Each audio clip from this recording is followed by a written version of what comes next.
So I go on. Jamaica, understand up for me right now. If I fight them, what we fight now. And now is the time now. Come make we stand up like Marvin and Andre Stevens. And we are big up, we in lump sum.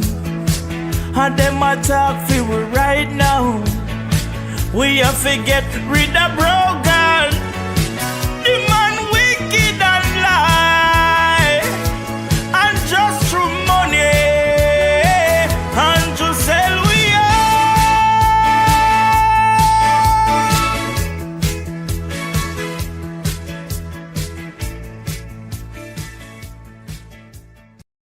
10 years, you say. 10 long years and look how Jamaica stay.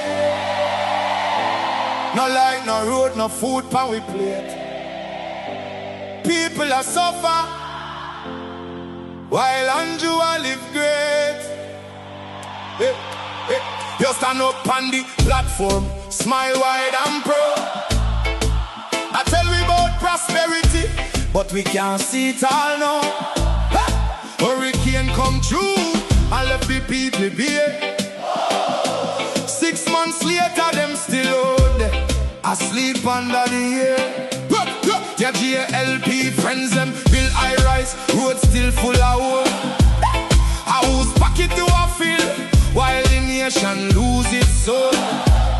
Hospital overflow, picnic can't get bed. School roof a leak, but you and Juliet well fed. You always have excuse, always pass the blame.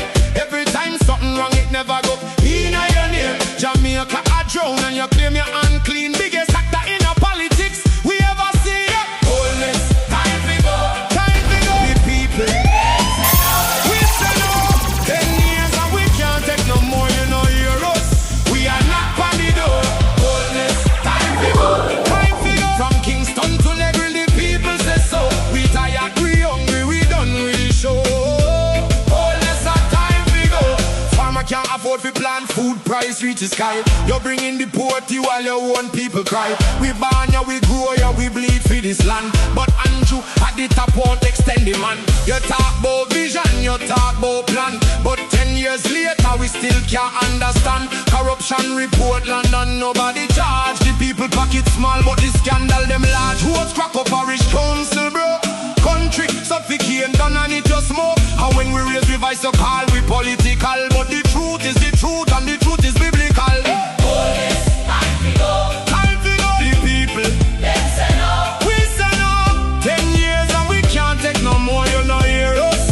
We are not on the door. Holness, time to go. Time to go. From Kingston to Negril, the people say so. We tired, we hungry, we done with the show. Holness, our time to go. We no want no hype, we no want no speech. We want action, no, not the lies you preach. Hurricane victims still under tarpaulin. Prime Minister fly gone foreign. Your JLP cabinet full, but the people cupboard empty. How you live so large when we live in so scanty? Not with fists, not with fire, but with voice. Them rising higher and higher. From every parish, every yard, every gate, Jamaica speaking, and I know too late. Holness, time to go. Time to go. The people, Them say no. we say no. 10 years and we can't take no more, you know hear us. We are not on the door. Holness, time to go. Time to go. From Kingston to Negril, the people say so. We tired, we hungry, we done with the show. Holness, our time to go. This one is for every Jamaican. What can't afford feet. We are sleep on cardboard. We are drive on broken road. The people don't forget. The people don't forgive. Enough is enough. Jamaicans will live.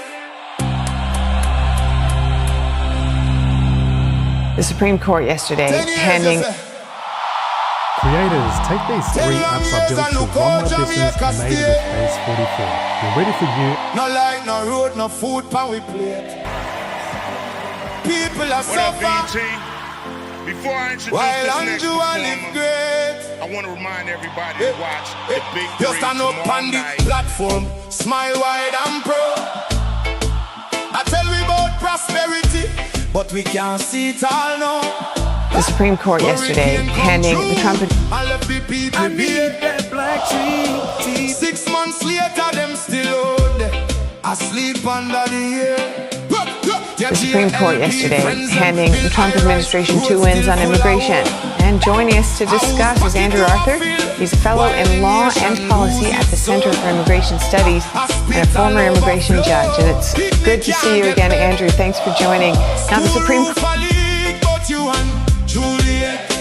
Well fed, you always have excuse, always pass the blame. Every time something wrong, it never go in your name. Jamaica a drown and you claim you're unclean. Biggest actor in our politics we ever see. Holness, time to go. The people, we say no. 10 years and we can't take no more. You know hear us. We are not on the door. Holness, time to go. From Kingston to Negril, the people say so. We tired, we hungry, we done with the show. Holness a time to go. Farmer can't afford to plant, food price reach the sky. You're bringing the poverty while your own people cry. We born ya, we grow ya, we bleed for this land. But Andrew at the top won't extend the man. You talk about vision, you talk about plan. But 10 years later we still can't understand. Corruption report land and nobody charge. The people pocket small but the scandal them large. Who's crack up parish council bro? Country suffocate done and it just smoke. And when we raise we vice so call we political. But the truth is the truth and the truth is biblical. Holness, time to go. Time to go. The people, Them say no. we say no. 10 years and we can't take no more. You know hear us. We are not on the door.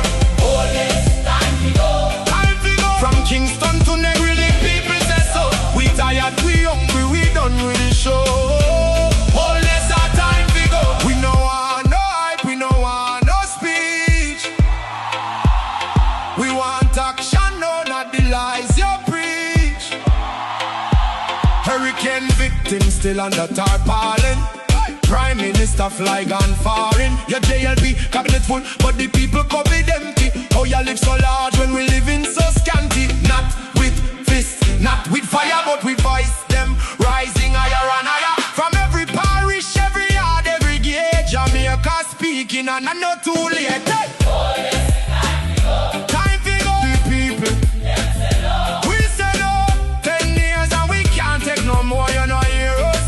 We are not on the door. Holness, time to go. Time to go. From Kingston to Negril, the people say so. We tired, we hungry, we done with the show. Holness our time to go. This one is for every Jamaican. We can't afford feet. We are sleep on cardboard. We are drive on broken road. The people don't forget. The people don't forgive. Enough is enough. Jamaicans will live.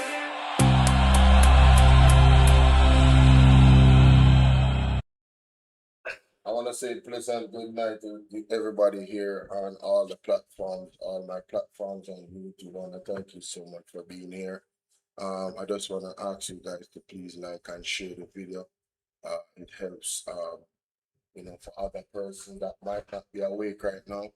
Later, when they get up, they can take a listen to this particular information that I will be going over. So, like I told you guys before on my previous stream, Jamaica, I got night sleep for the first time in my life. I was supposed to come on, in the evening, but my body was exhausted. I feel different, man. I tell you know, like, yeah, I feel different, I feel good, I feel energized. When I wake up and see the time, I said, wow, I was really tired.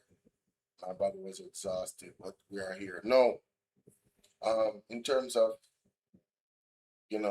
somebody was even reaching out to me a while ago, talking about China and the United States.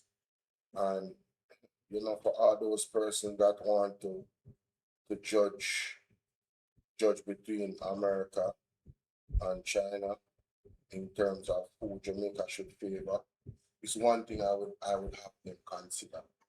Which nation exalts Jesus Christ more? And therein lies the answer. The nation that exalts Jesus Christ more, that's the nation that Jamaica should lean towards. Argument done. Talk about saying it without saying it. That is it. So, you know, but it's always choosing between two evils, you know. But at the end of the day, God knows best, and you shall see the manifestation. And you see, because we are not in the know, and we don't lean on, well, what is God's agenda? We want to figure things out with our finite mind, yes?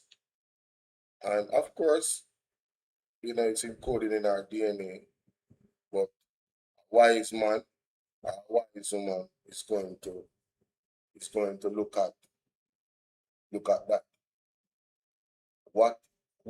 Which country advances God's agenda more?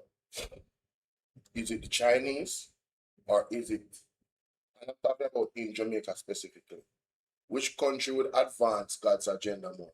The Chinese or the Americans? Think about that. And I'm talking about presently right now, because anything can shift. But I digress. That's for the person that was texting me about China and how much development them doing all of these things. It's not everyone that comes and bear gifts is your friend. Sometimes they have ulterior motives and they have tricks up their sleeves. But anyway, a recent court ruling came. The Supreme Court issues 2 major immigration rules, and this is important to the TCNs, in my opinion. We have to watch this, and I want to thank Calligrapher for sending me this clip. Let's listen to this, ladies and gentlemen.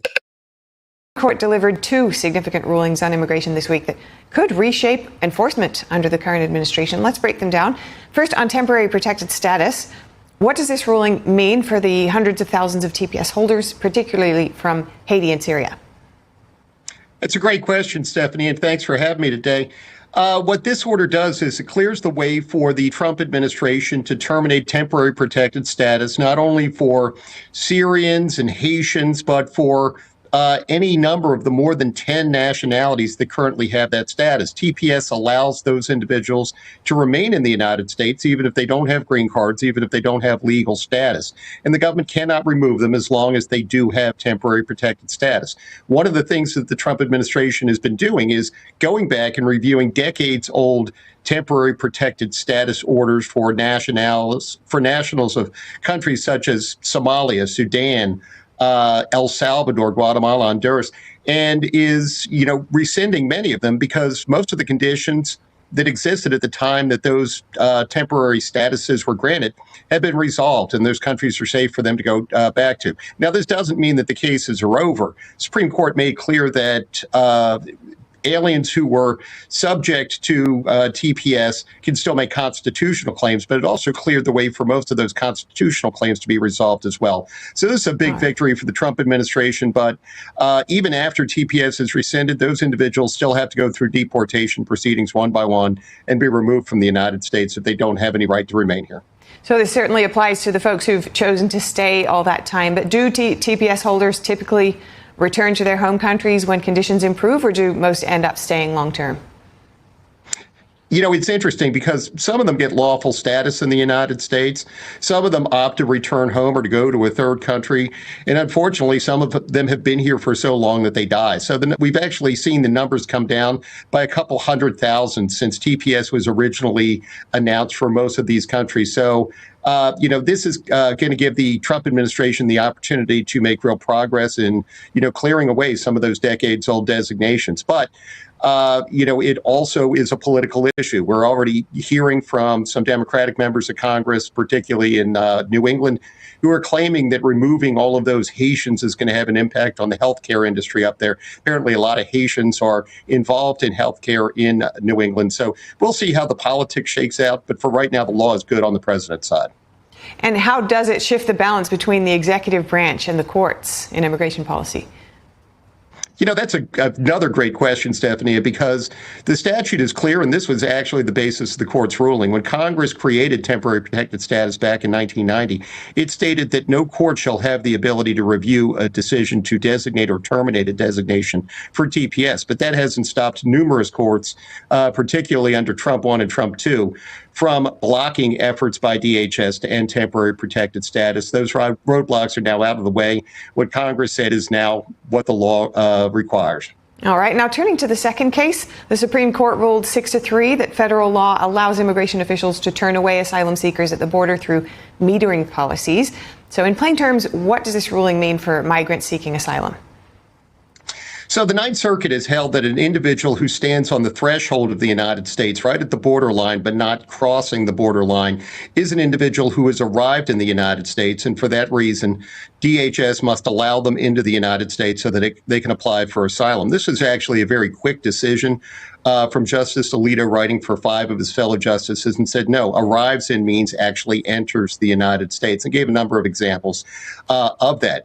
Metering was a process that was created under the Obama administration, where officers would stand right at the borderline and they would check people's documents to make sure that they did have proper documents. And if they were coming in to request asylum, they weren't completely turned away, but they were told to go to back to Mexico and wait their turn in line so that they could approach the ports. That metering policy, ironically enough, the Obama metering policy, has now been upheld, argued by the Trump administration, and approved by the Supreme Court. And will this decision affect the way that applications are assessed for those that do legally apply for asylum? It won't change the way that it won't change anything about the way that people who are here apply for asylum. But it reiterates, and this is important, Stephanie, it reiterates the idea that the United States has the authority to keep people out of the United States. If you remember, back in December of 2023, Texas put concertina wire along the banks of the Rio Grande to keep people from entering. And the Biden administration tore up the concertina wire, saying that those individuals, even if they're not in the United States, have the right to come into the United States to apply for asylum. The Supreme Court has dispositively said that's not true. The United States has the ability to secure its borders and keep out people, notwithstanding the very generous asylum laws of the United States. And there's been some question about whether the ruling could push more migrants to cross the border illegally. What's your take on that? Again, people are going to cross the border illegally if they want to. It's better for them to, seek asylum in the country in which they're in, Mexico.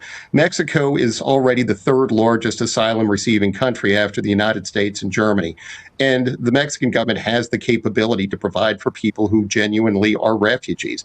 Many people don't take advantage of that, Stephanie, because they want to come here because the economy is better in this country. That shouldn't be an option. But yes, people will cross illegally if that's what they desire. But in a related story, it turns out that CBP Director Rodney Scott announced that more than 21,000 Border Patrol agents have now been hired or now on the line.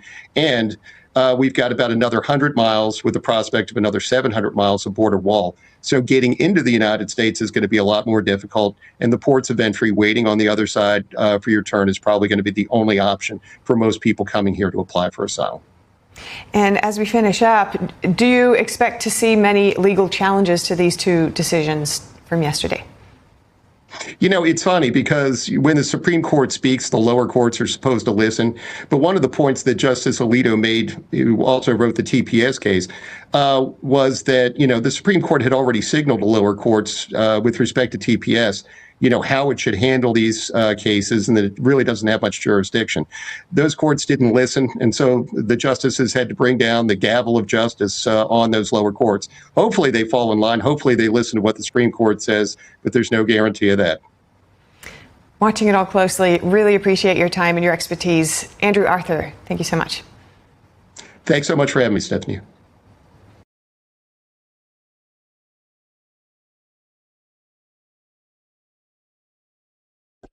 You guys see, and good night again. You guys see, so Trump, the administration is very, very serious about removing as much persons out of the United States as possible. That they deem, shouldn't be there for whatever reason. They're not born there, not from there, come seek asylum. The courts agree with him. You heard it. What this means, what he's saying, I saw a story in the paper, ladies and gentlemen. I saw a story of some guys in the United States, some Jamaicans that got caught. Telling you it's not good for us. Understand? Here's the story. 5 Jamaicans charged in big US sweepstakes fraud scheme. Understand? And you see Carly Lee coming to Jamaica, and you see the harsh or the very firm position that she's taking on certain things. Whether TCNs are here already, I think it further enhances the point that Jamaica has its own issues.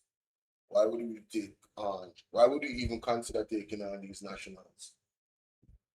They said that there's none of them here yet. Let me see it. Let me read the article real fast, guys. eGleaner classifieds mobile apps. Sign in, subscribe now. 5 Jamaicans are among 6 people indicted in the United States, U.S., over an alleged multi-million-dollar sweepstakes fraud scheme that prosecutors say primarily targeted elderly Americans across the country. According to the U.S. Attorney's Office for the District of Connecticut, the accused are Andre John Gale, 33, of Fort Lauderdale, Florida; Aaliyah Main, 25, of Dania, Florida; Onage Chevers, 29, of Dania, Florida; Matthew Hutchinson, 24, of Williamsburg, Virginia; and Courtney Reynolds, 31, of Miami, Florida. All 5 are Jamaican citizens. The 6th accused, Rashawn Thompson, 24, of Fort Lauderdale, is a U.S. citizen. Federal prosecutors allege that, in 2022, the group operated a fraudulent publishers clearinghouse sweepstakes scheme that defrauded primarily elderly victims of millions of dollars. Investigators say the defendants and others purchased lists containing the names of elderly individuals across the U.S., including Connecticut, and falsely informed them they had won millions of dollars in a publisher's clearinghouse sweepstakes.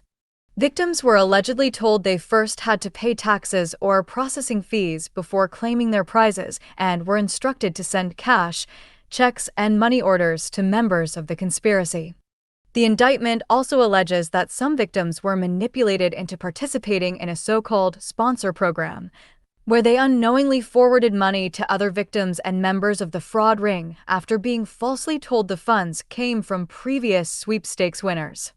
Authorities further claim that victims surrendered driver's licenses, banking details, and other personal information that were used to make unauthorized purchases. Prosecutors also allege that Social Security benefits belonging to victims were diverted into green dot accounts controlled by members of the scheme. A federal grand jury in New Haven returned the indictment on June 2nd, charging all 6 defendants with conspiracy to commit mail and wire fraud, 5 counts of mail, 4 counts of wire fraud, and conspiracy to commit money laundering. Each offense carries a maximum prison sentence of 20 years. Maine, Chevers and Reynolds were arrested on June 4th, Thompson on June 5th, Hutchinson on June 9th, and Gale on June 10th. Gale, Hutchinson, Reynolds, and Thompson appeared before a federal court in Bridgeport on Friday, where they pleaded not guilty and were released on $250,000 bonds. Maine and Chevers remain in custody. As alleged, this was an organized sweepstakes scam that ruthlessly preyed upon the vulnerability of our elderly citizens to defraud them out of millions of dollars, said U.S. Attorney David X. Sullivan. He also cautioned the public that legitimate sweepstakes winners are never required to pay upfront fees or taxes to receive prizes. The case is being investigated by the Internal Revenue Service Criminal Investigation Division and the U.S. Postal Inspection Service, with assistance from several other law enforcement agencies. The U.S. Attorney's Office, in the meantime, is emphasizing that the indictment contains allegations only and that all 6 defendants are presumed innocent unless and until proven guilty in court. Either way, this is not good for Jamaica, these types of situations, in terms of our reputation, you understand? Boy, I tell you, boy. When it rains, it pours, Jamaica. But, you know, I saw something very positive. You guys remember Nature Job, right? And this is what I mean when I say Jamaica government, when it comes to energy problems that we have here, and also, you know, simultaneously protecting the environment. Let me play this right. This is incredible. Humanity, we have done it. Take a look at this. This is the world's first solar trailer with solar panels on the top, solar panels on the side that click out with hydraulics. And what is this going to power? The world's first mobile, solar, continuous, microwave, pyrolysis, reactor, Mark V, baby. That's right here. We are making it happen ideas into reality. Just a few months ago, in December, this was a sketch. And now it is before us. And thanks to all of my friends, Teasy for the people, Freddie, S. everybody that's made it out to Woodstock, Melton Meadow, Anthony, Coe, everybody, all the family. We are making this happen. And guys, I'm telling you, before you know it, you're going to see this on the road. The first mobile reactor. This is a non-profit effort. We do this 100% through donations and sponsors. Go to jabinnovations.org to become a part of this mission. But I'm serious, guys. We're going to be pulling in 13.4 thousand watts of solar every hour, 100 kilowatt hours of batteries from Big Battery that we're going to sit amongst here, hydraulics that will lift this up and down. All of the solar panels were sponsored by Santan Solar. They have given us all 24. We're going to throw 8 more on the top and 8 more on the other side. This thing is going crazy. What do you guys think about this thing? Just standing beside it like it's here. This is it. Come on, we doing it. We are doing it. It's no joke. This is reality. Like, this trailer is 12 and a half foot tall. Legit. Man, hold this camera. Let's get this reference. Like this? Let's get this reference shot of how tall this is, man. Crazy. This is an album cover right here, man. Like, who has a... Nobody has a trailer like this in the world. I have the biggest solar trailer in America. The biggest one. Hop along. Hop along. But yeah, seriously, like, it's crazy. These solar panels, they're friction fit in right now. They're not bolted down. So when we bolt them down, they're going to be even stronger all the way through. It's a blessing. I want to thank everybody that's made it possible up to this point. We're not done. We still got so much more to do. But just to see it in reality right here is so motivating, because we do so much background work that we don't throw online, that we don't show. And I just want to say I love and appreciate every single person, every one of you that donate, every one of you that watch, every one of you that like, everyone that comes out to this build site. It takes time. You know, spends gas to get out here. I'm not able to reimburse them yet till the thing is done. But guess what? It's about to be done. We're going to finish up the other side, guys. Thank you so much. Mark V is here for the world, for the people, and go to jabinnovations.org. MAGNITSKY.org to donate to my nonprofit to make this a reality. So this brother right here, for those who don't know, this is Nature Jab. Nature Jab, J-A-B. You guys can go look him up. He made a machine that turns plastic into oil. And what he's doing, he's making a mobile truck that's solar powered to drive around all around areas. So imagine you got this, and you got an area that are heavily polluted with plastic. Imagine you got several trucks like this in a country that all it does is go around and collect plastic. Those same plastics that it collects is giving the truck fuel. You can do it like that. I don't know if that's how the design is, or the solar power powers the vehicle to collect the plastic and turn it into fuel. This is genius. Talk about actually cleaning the environment. This is actually genius, ladies and gentlemen. This is a huge project.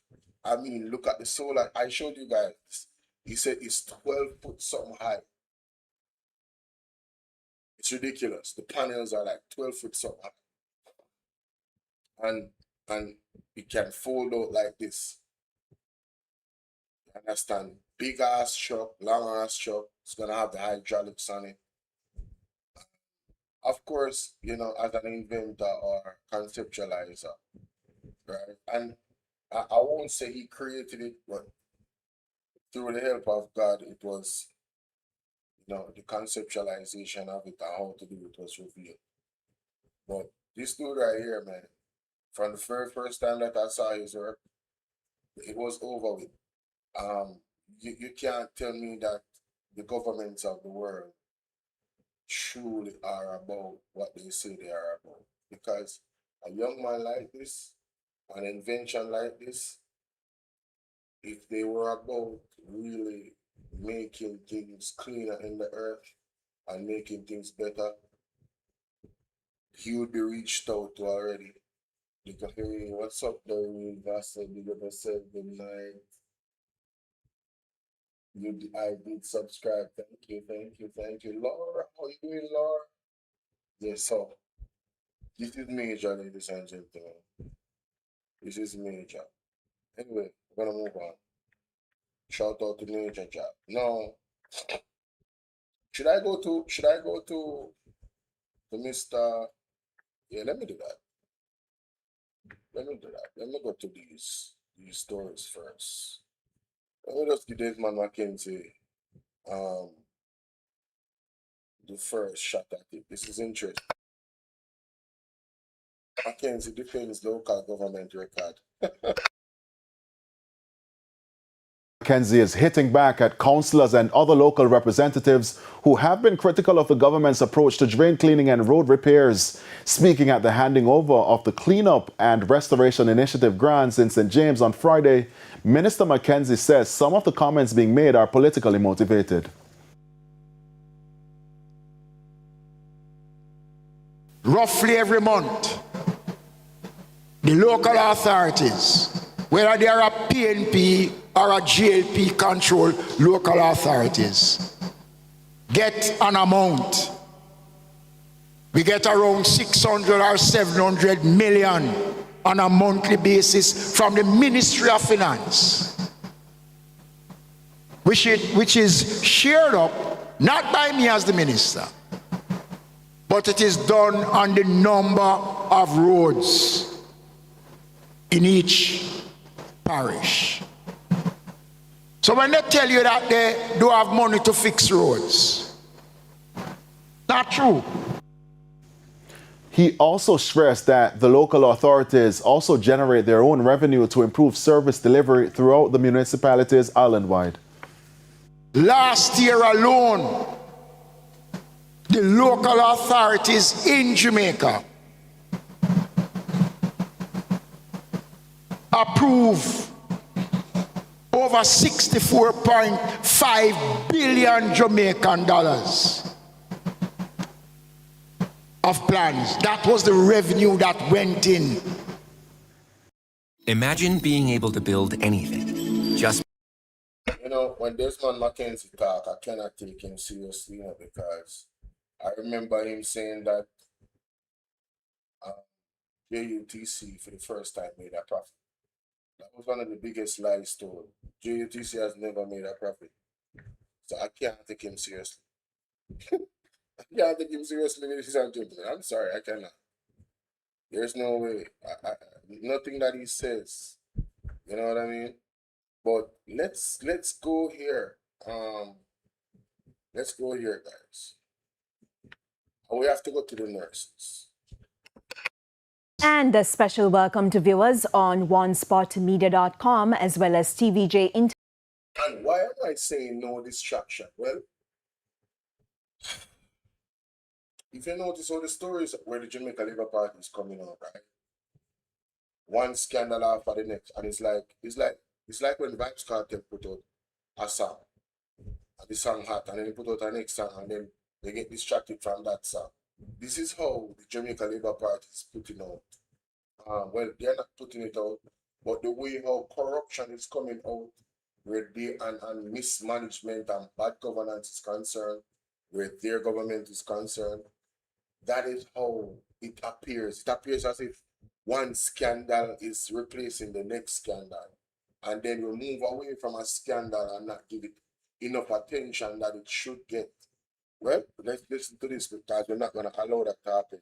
The TCN, too much uncertainties about it. I'm going to leave it alone. And we're going to refocus on our healthcare system.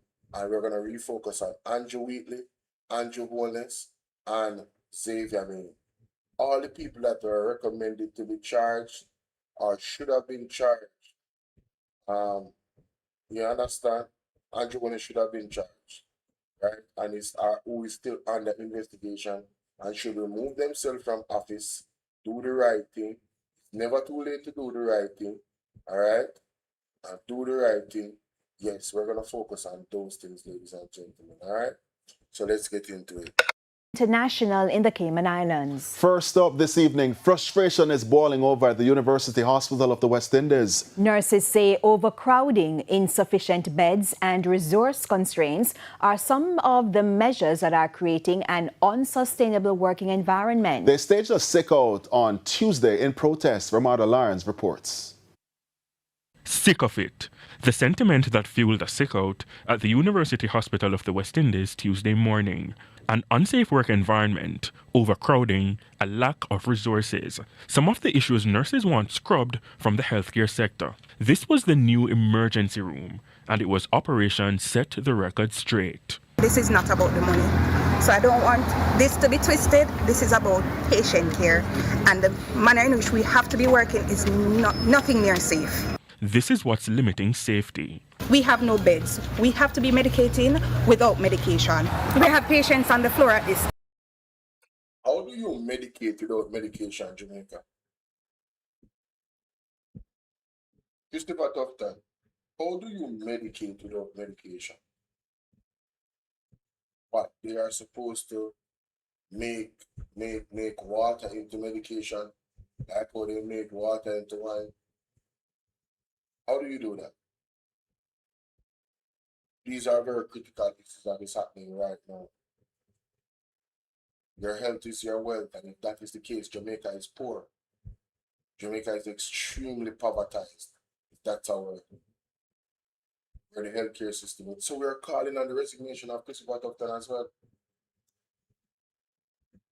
Christopher Tufton, Andrew Wheatley, Andrew Holness, and Xavier Main, and Cho Darrell Vaz in that too.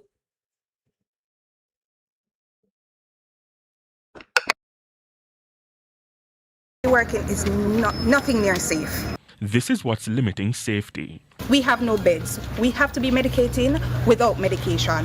We have patients on the floor at this time. This cannot be acceptable. Another says patient care isn't just about resources.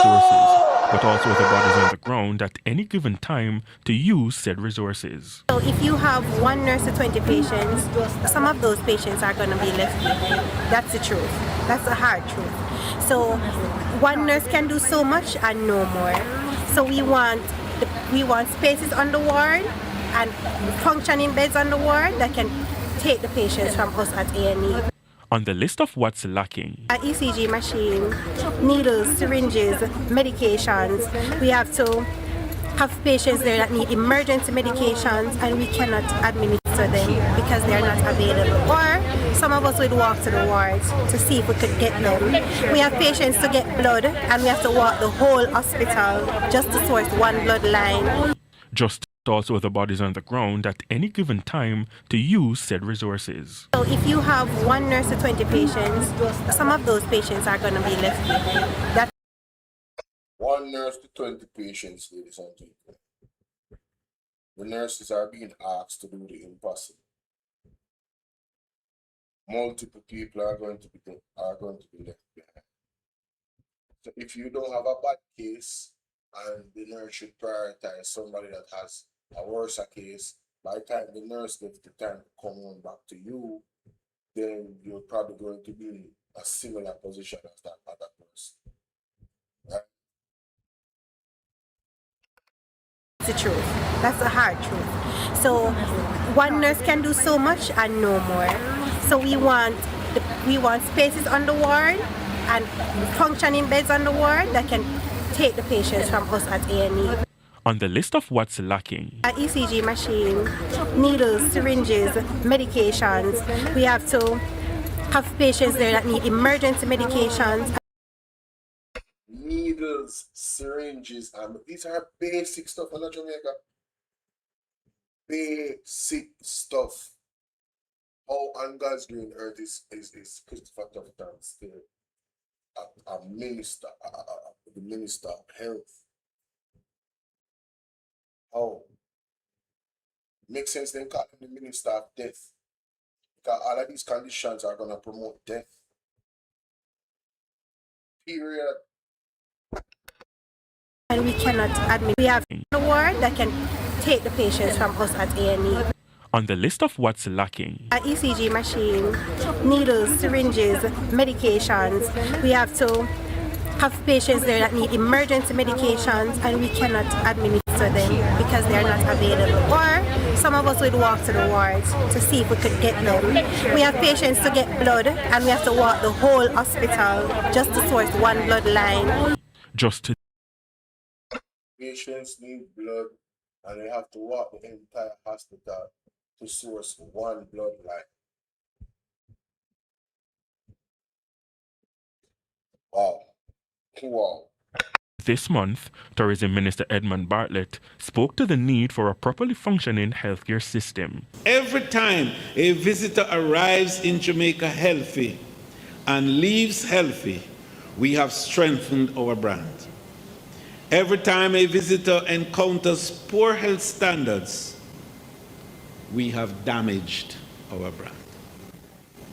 However, this nurse detailed several incidents where local patients were jeopardized just yesterday. The place was so packed. I have a patient, an elderly 88-year-old patient with a right hip fracture. She was sitting in a wheelchair.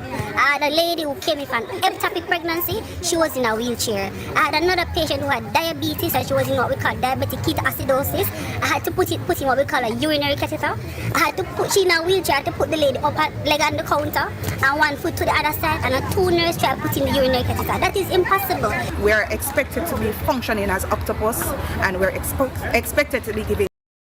They are expected to be functioning as octopus. Jesus. Oh my God. Oh my God. Wow. on the counter and one foot to the other side and a 2 nurse try to put in the urinary catheter. That is impossible. We're expected to be functioning as octopus, and we're expected to be giving total patient care in an emergency setting. This is the only emergency room that has a ward assigned to it. It is not just a yesterday issue, it's a chronic issue here. We have been dealing with it and we have been trying to make blood out of stone, and it's not, we just cannot do it anymore. We are fed up, we are tired, we are overstimulated, we are overworked. Now, the Nurses Association of Jamaica says there's a continuous blame game on nurses when things go sideways. I am awaiting further information from the university nurses, but I am told this morning that the morning shift did not relieve the night shift.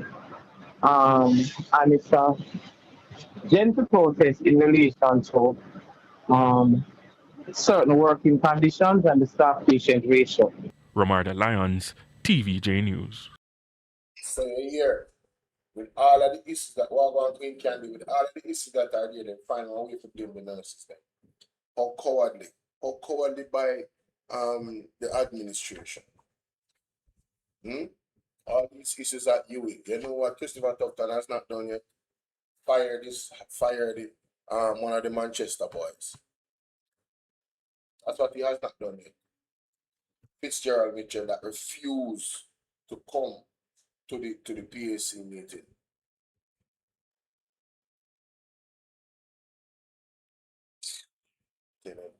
Tell her. These are the things that we need to focus on. This is me on day one since my son.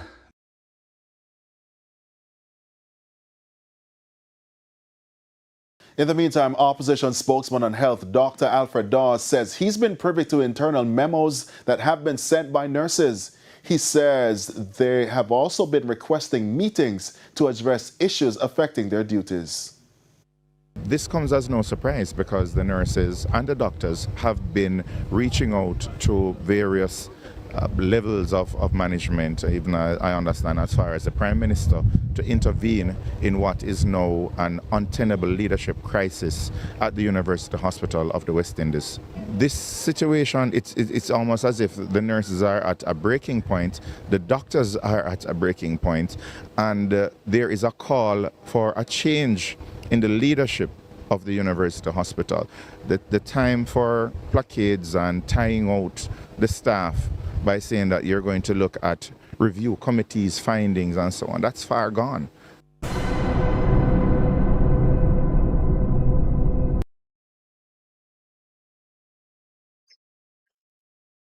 And then here comes the response of Christopher Tufton. I'm right there, man. The midday news for Friday, June 26. I'm Carrie Simpson. A special welcome to our viewers on TVJ International in the Cayman Islands and online at onespotmedia.com. Here's what we have in the bulletin. Oh, by the way, there's 2 situations that happen with the nurses. Oh my God. Oh my God. Where's the one with the interns? There's one with the interns, you know. But let me hear what Christopher Tufton has said about it. JMDA welcomes swift action on intern concerns. Malvern Park residents at breaking point over sewage situation. And later in sports, the 2026 FIFA World Cup continues today with 6 matches across groups G, H, and I. Thank you for joining us. Now the details. Up first this afternoon, the Jamaica Medical Doctors Association, JMDA, says it is encouraged by Health Minister Dr. Christopher Tufton's response to concerns raised by medical interns over long hours, staff shortages, and inadequate rest facilities. Some interns withdrew their services on Wednesday in protest, prompting the Health Minister to order immediate action, including audits of internal accommodation across the regional health authorities, and the University Hospital of the West Indies. Now, the JMDA says it has been invited to participate in one of the audits and that normal operations have now resumed. First Vice President of the association, Dr. Jubilee Brown, described the minister's response as a step in the right direction. Think big. I step in the right direction, and then a month later, we are faced with the same problem. But let's continue. Jamaica and Guyana could soon deepen cooperation. Specifically for this story. Now, clergy decree hospital suffering. So on this one of the newest article, this was June 28th, 19 hours ago. So we are realizing the clergymen, they might come out from out there. I wonder if, you know what, I'm going to say that. Let me let that alone. But make me read the article, ladies and gentlemen. Let's read. eGleaner classifieds mobile apps. Western Bureau. Declaring that many of our people are dying because of a lack of medical attention, Reverend Glendon Powell, the chairman of the St. James Ministers Fraternal, is taking Jamaica's public healthcare system to task over what he considers its various failures. Powell was particularly harsh about the situation at the Cornwall Regional Hospital, pointing to lengthy wait times, shortages of doctors and nurses, overcrowded facilities, and inadequate ambulance services.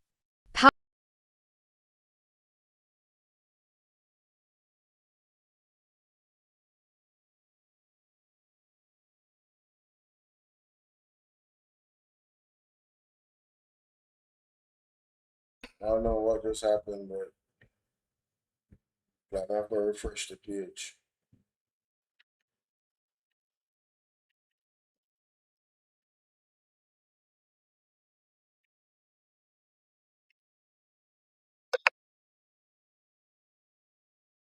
Let's refresh the page. I don't know what happened. Discover more. Shipping news updates. Powell was particularly harsh about the situation at the Cornwall Regional Hospital, pointing to lengthy wait times, shortages of doctors and nurses, overcrowded facilities, and inadequate ambulance services. Powell, who was addressing a press conference last Wednesday, said members of the clergy across St. James are increasingly hearing complaints from residents frustrated with the level of care being delivered by the public health system. We hear the cries of the people every day. Many are suffering unnecessarily. People go to the hospital seeking relief and instead encounter greater pain, frustration, and uncertainty, said Powell, noting that a close relative of his recently had a bad experience while seeking health care. Today, I would have been in mourning if I did not take a proactive action. I went to the hospital from 20 minutes to 9 with my niece with a very critical situation, and when she went there, it was not dealt with as an emergency, said Powell. I stood there from 20 minutes to 9 until 2:20 a.m. when I got up and went to the desk to talk to the lady about the matter. I said, "Tell me, when will I get through?" She said, "Sir, not until about 6 a.m. So the clergyman come out because it directly affect him. So you see me telling you this is going to happen in Jamaica. You see me and others like me on this platform that not necessarily, we are not facing these issues. We have come out and we have raised our voices to the concern on behalf of the ones that probably don't have a platform to like this, to raise the issue, to make it a better situation for them and to raise awareness and hold the government accountable, just like what Andrew has said that people are supposed to do. It's not that I am going to the hospital, praise is to the Most High, that is not the case. You understand what I'm saying? God is keeping me. I've said it many, many times. It's not that I'm doing anything special. It's just the mercy of God.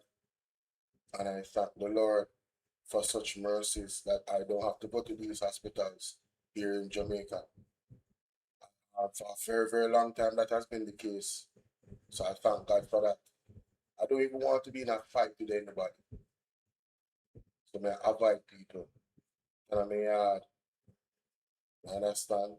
Praise God cover me when I go up on the road because the accident almost always fatal.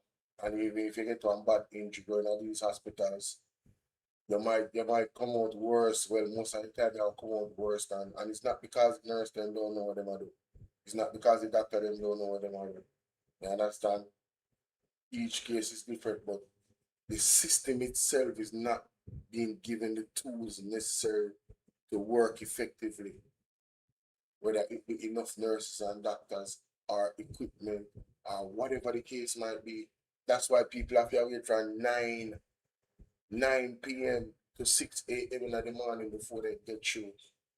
You hear what the man say right, so? The man say, yo, today I would have been in mourning if I did not take proactive action. That means his family member would have died. This is a clergyman. So if he's having this experience, can you imagine how many other persons are having similar experience? It's unbelievable, ladies and gentlemen, but it's happening. I had to make an executive decision with her husband to let us bring her home, let her get some rest, and get her on the plane the next morning, continued Powell. By the time she reached Florida, 7 doctors were around her. She went into the ICU, intensive care unit. Today, my niece is alive and well. Powell also questioned the level of emergency medical resources available in St. James as it relates to ambulances. There are only 2 ambulances I understand that are working in St. So Jamaica, the clergyman could afford to send his daughter to Florida, and as soon as she reached there, 7 doctors were around her. I know she's good.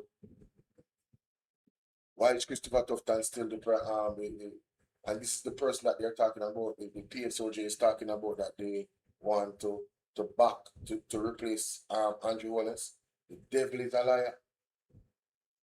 The devil is a liar. He's a worse, he's better at PR than Andrew and less in performance. We cannot go 10 steps backward and have Christopher Tufton as a prime minister. You crazy?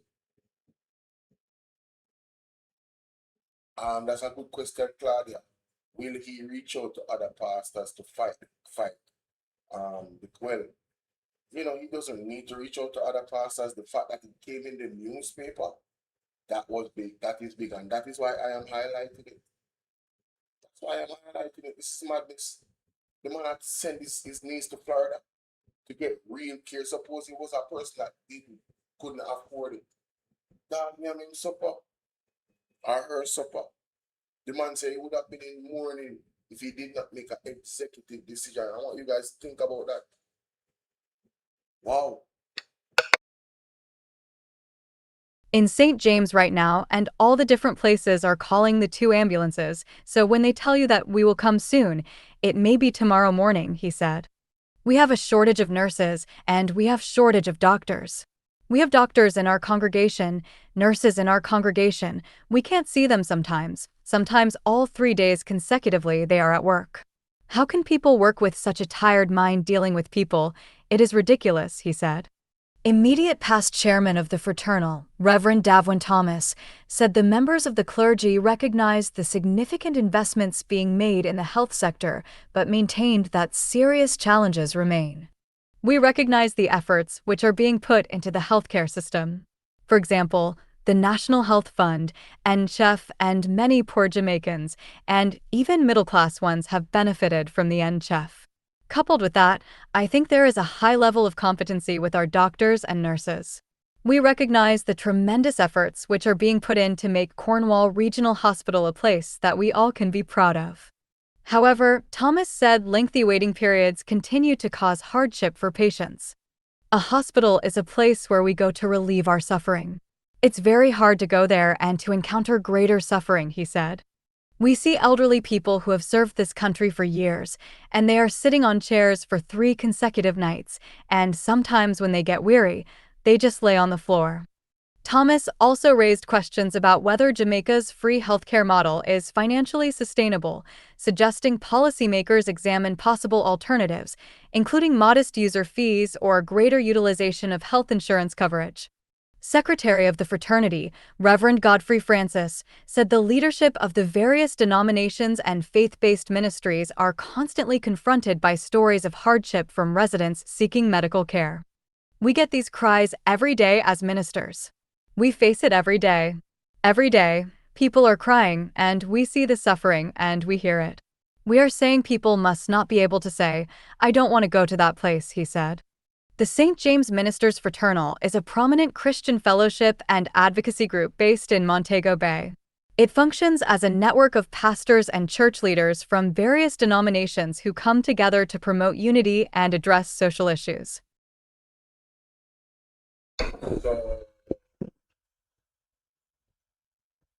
Well, he's there in St. James, so you hear what they said a while ago.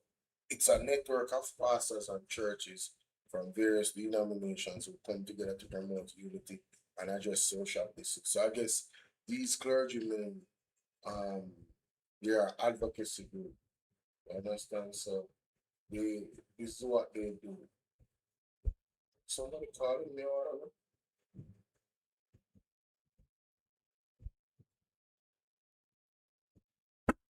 So my call is for Christopher Tufton resignation, ladies and gentlemen. No apology. I'm still calling for that. It's absolutely insane what is going on, right? Now, let's us go to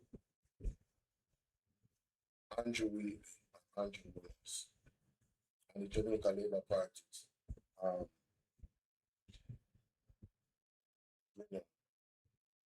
Their war against the IC. Yes? Let's go to that. Let's go to that. Because I think a lot of people need to be reminded what Mr. Pantan said. Where is it, man? All right. And of course, to make his opening remarks. Mrs. Meant overseas. It's something that had been rescheduled because of an earlier date that had been agreed for this meeting. And when our meeting date was changed, she had to reschedule for yesterday, where she was going. And she's returning today, but not in time for us to have her here. I want to introduce the members of the commission who are present, the other members, Mr. Justice Hibbert, Mr. Eric Crawford, and Mr. Wayne Powell, sitting the other directors. Now, before introducing the report which we have already sent, Mr. Chairman, I'd just like to say that the commissioners have noted over the past couple of years that remarks have been made. Hi, Empress Norma. How you doing, love? The first person to type on Bolo TVV. Thank you so much for being here, my darling. Hope all is well.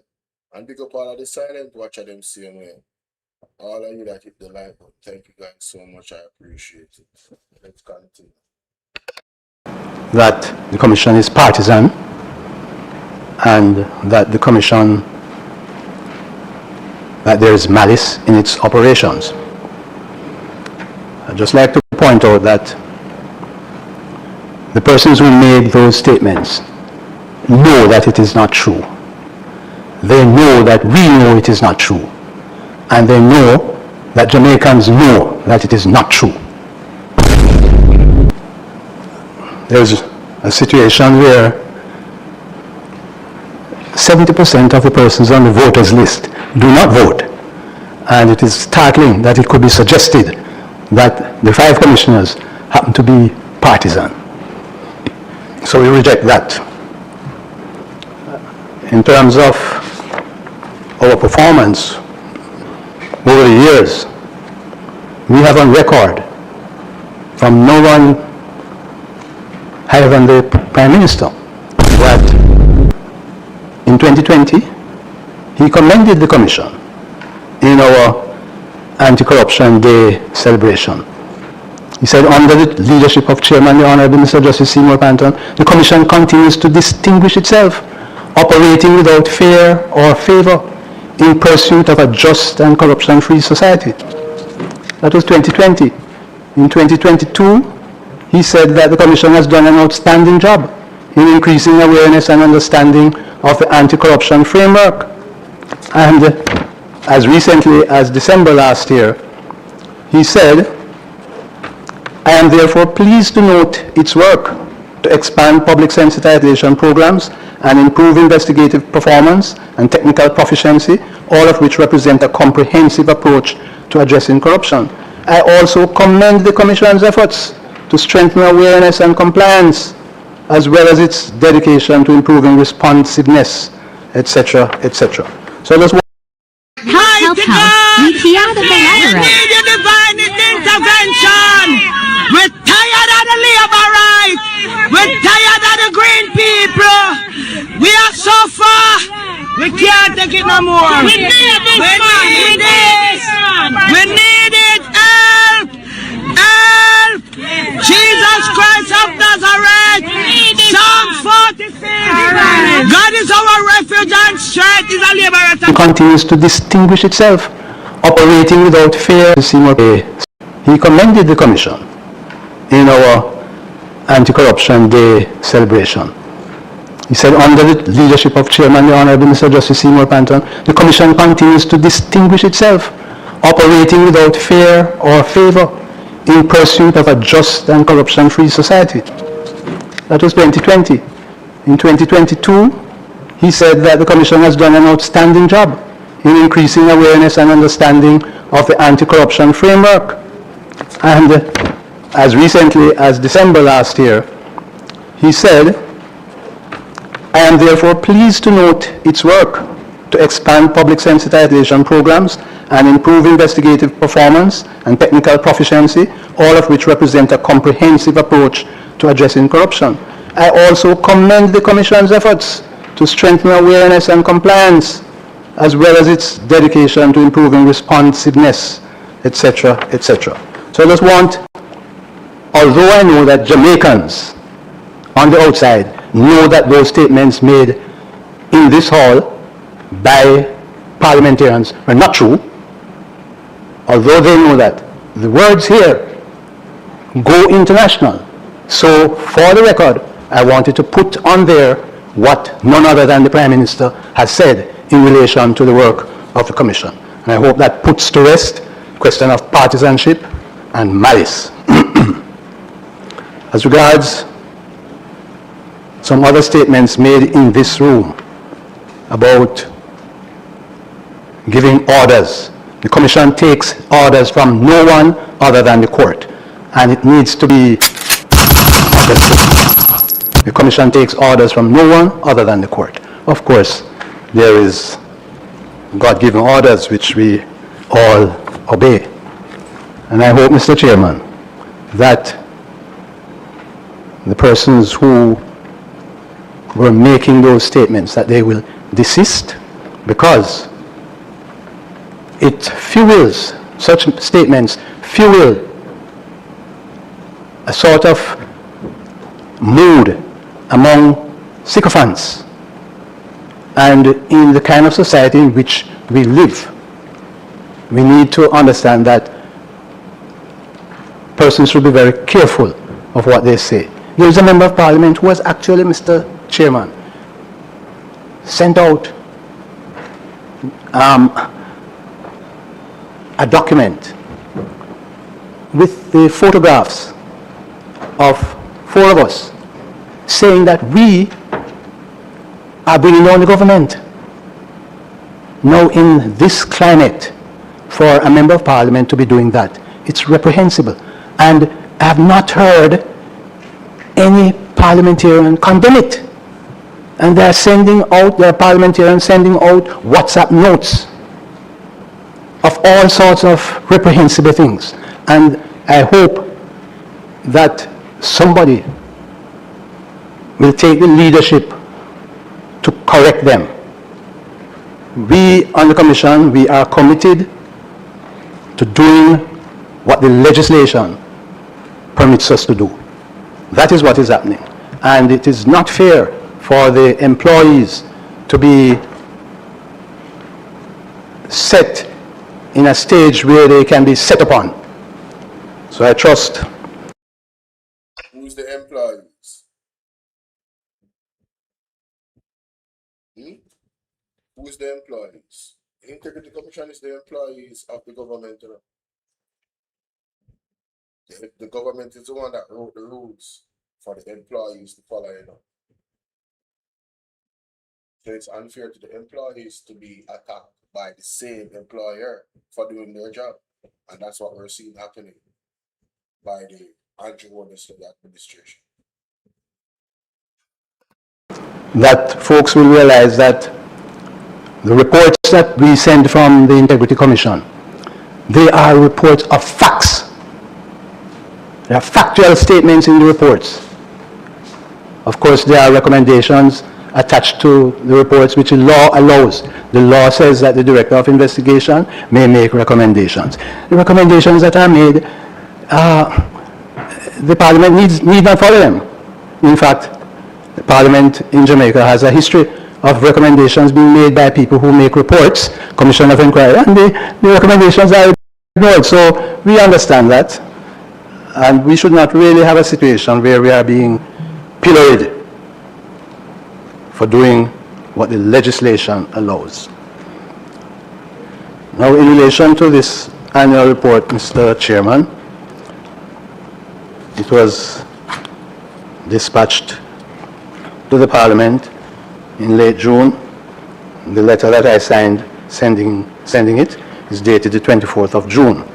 And I did notice that no sooner than the annual report left the offices of the Integrity Commission, no sooner than it left the offices, there were public broadcasts of it before it was tabled. And I noticed that it happened also with another report that was sent subsequently, and another report that was sent last week. Now, if it is thought that anyone in the Commission is leaking these reports, we would like it brought to our attention, we would like it investigated, because anybody in the Commission who leaks, if it's an employee, instant dismissal. But I find it strange that that all these things would be leaked immediately after it leaves the Commission and sent to Parliament. I find it puzzling to understand if it is happening from the Commission. I find it puzzling as well, and I believe it's happening from the government. I believe, and the radio station that it was leaked is Oceanwide. Direct JLP radio station. So and that was about Holness. Holness statutory declaration. And portion that was leaked was so misleading. It gave the impression that, you know, it's some old bank accounts and it's just like maybe $1 million. I remember after our person was like, so they want us to really, like, it's only this. When we read the report, ladies and gentlemen, oh my God, we saw the agenda, we saw the chess moves. Because you see, what this government banks on is the fact that you guys, and I'm not talking about everybody that's watching me right now, I'm talking who the captain wearing. Them don't read, especially labor right them don't read.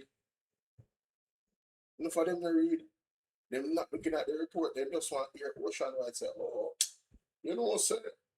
I just the bank account and rate. And what that alone the bank. We didn't know, man, we didn't know. And that alone the cover, and that alone the IC a try for $1 million or something dollar and some old bank account you never know. Chum and that and nothing. So that's why them put it out. To get the people in that dunce mindset and trick the people in and give them a narrative to hold on to. Lo and behold, when you read the report, Mighty God, you're talking about charity organization. I use money for investment on one bag of slums, so all type of atrocities. Colin, how you doing, Colin? Big up yourself. Morning, dear. Why is it that it is delayed? The leak is delayed until it is sent away from the office. I cast no aspersions, but I want to add a personal note, Mr. Chairman, if you'll allow me, that back on this question of malice, I have been a lay preacher in the Methodist Church for decades. Malice is not in my makeup, and it is not in the makeup of the commissioners. And there may be persons who need to repent, and they can join me at church, Providence Methodist, any Sunday. I don't know if something is wrong with the water in Parliament, why some people, the moment they get into Parliament, they say certain things and behave a certain way. I don't know if that is it. As a result,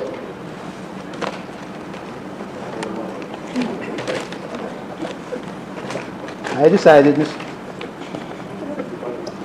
that I wasn't going to take the chance of drinking any water here.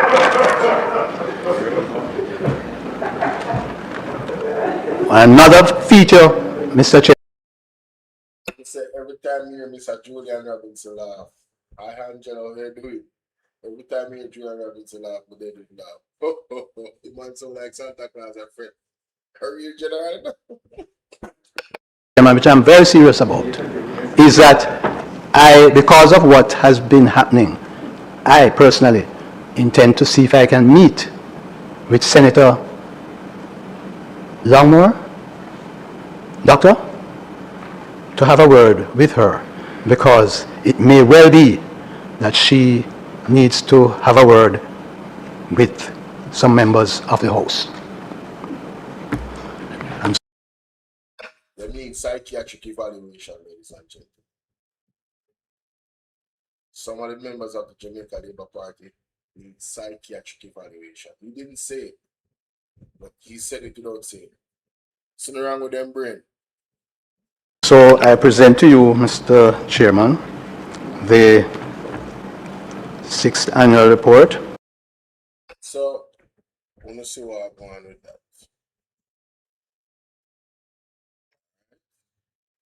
Let's see what I'm going with that. So there was some attack on the ICR. Of course, General have to come and defend the situation. But somebody said me something, ladies and gentlemen. Right? You hear Andrew Holness say him have all confidence in a Dr. Weekly. Well, this document that I have here,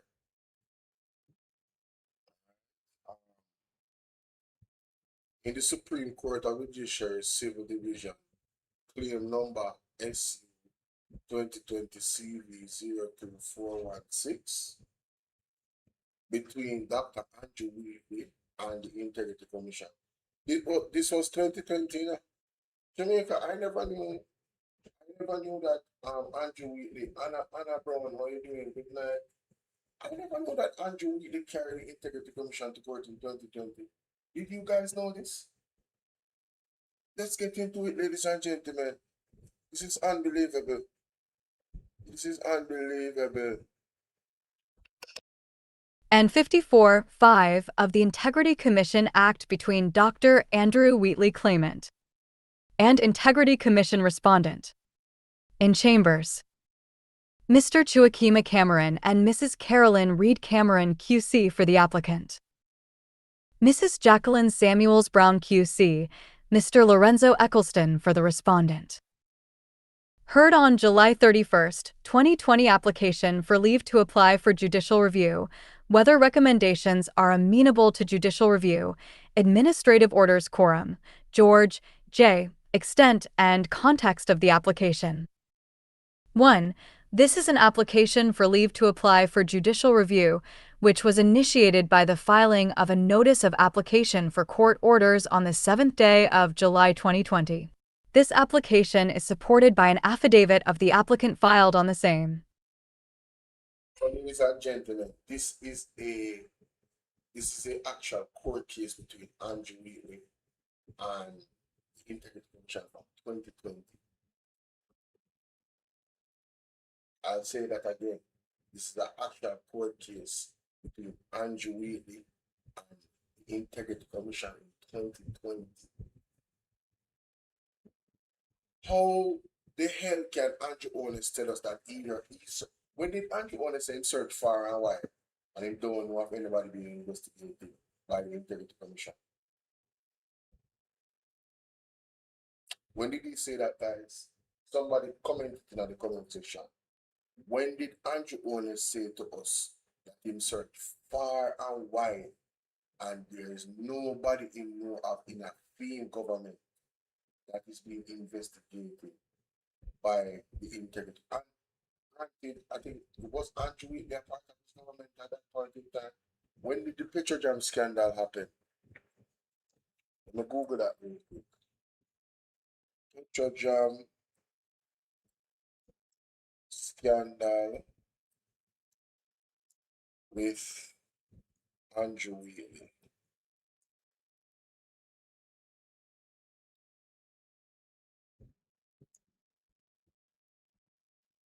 Exactly, Merle, I understand.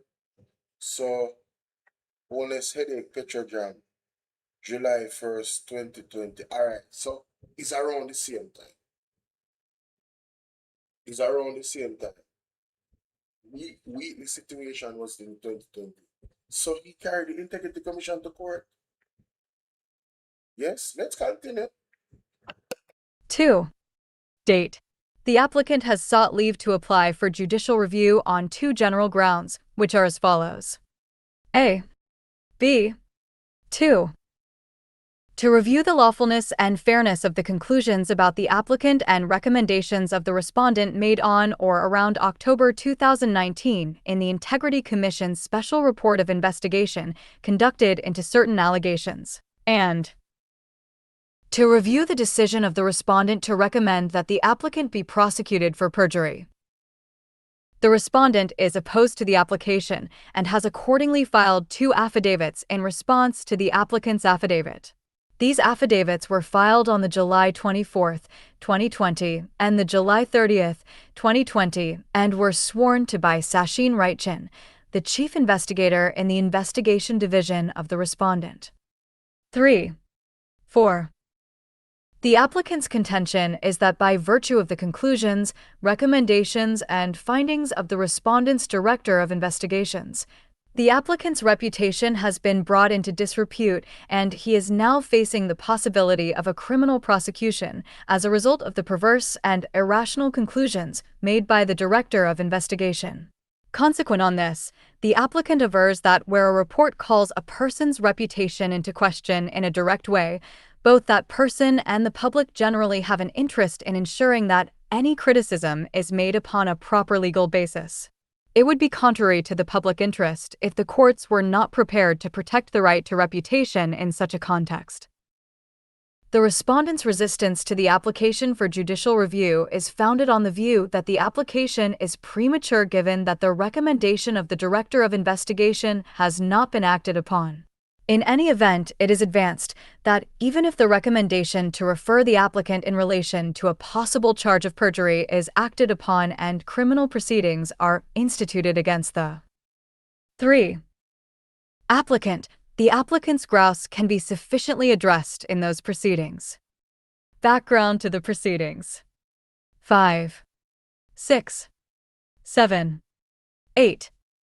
The applicant was at the material time the Minister of Science, Energy and Technology of Jamaica. Petrojam Limited fell under the purview of this ministry.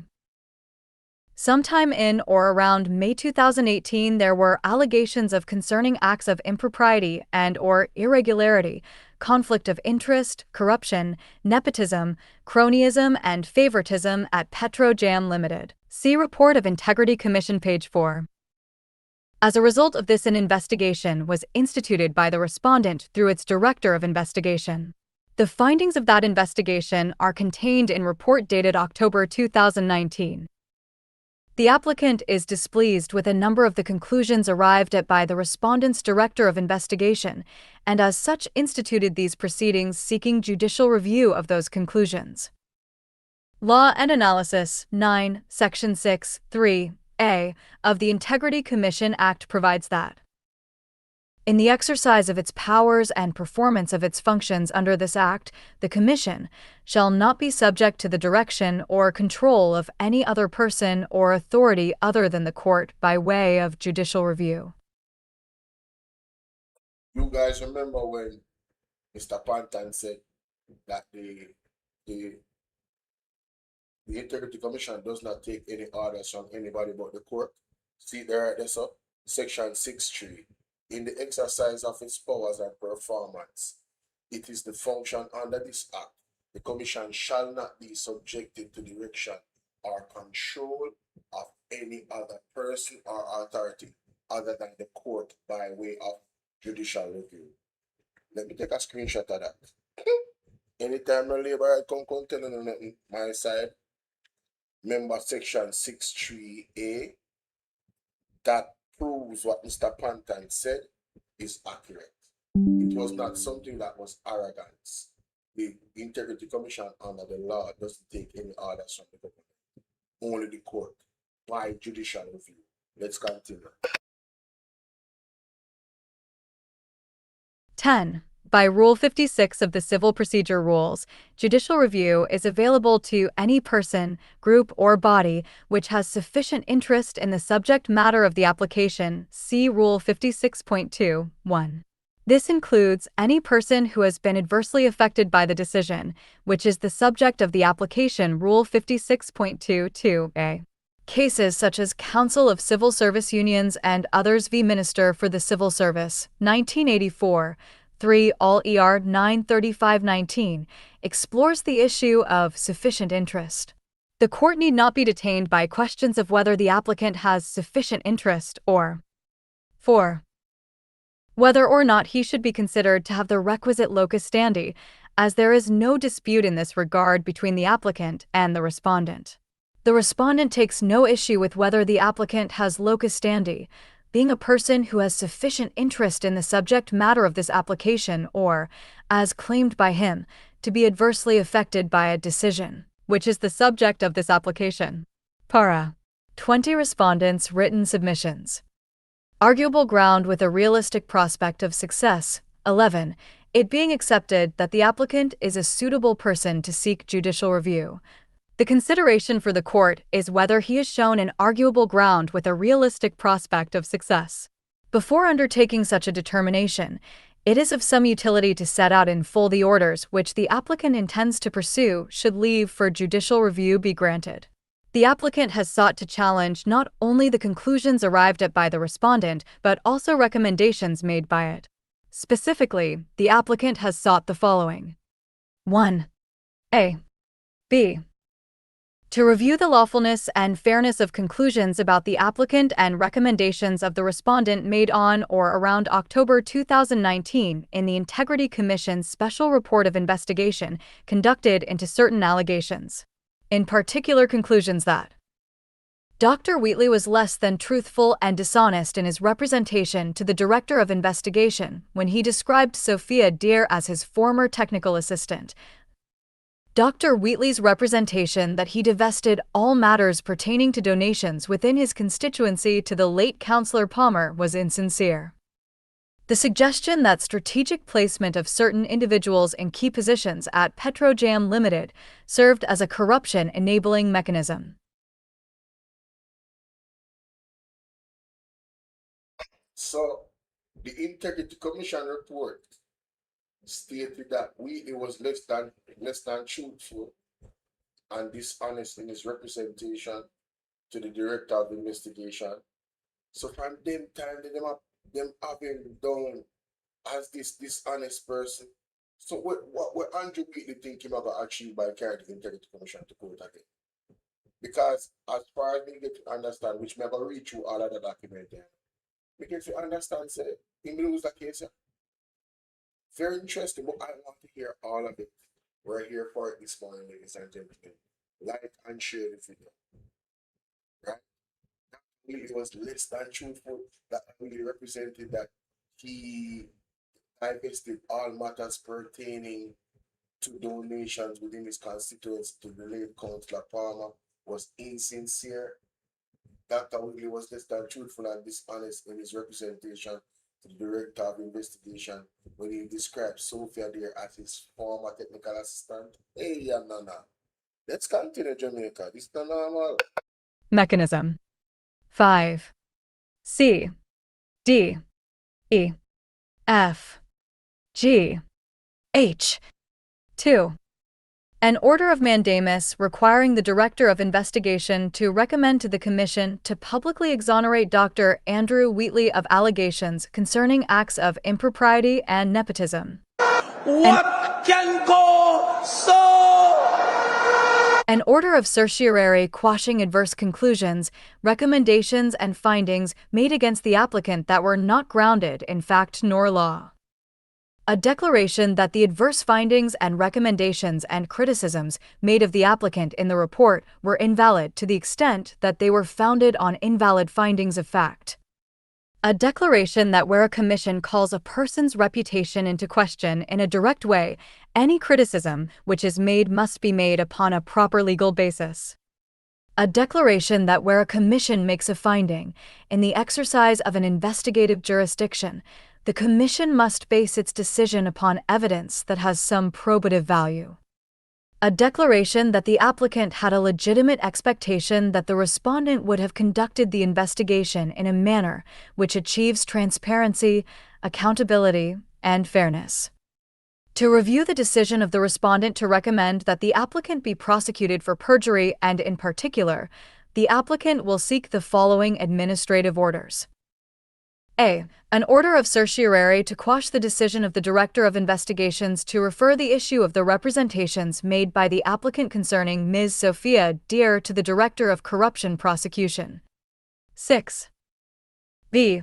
An order of mandamus compelling the Director of Investigation to recommend to the Commission to publicly exonerate the applicant of the offense of perjury that he was accused of.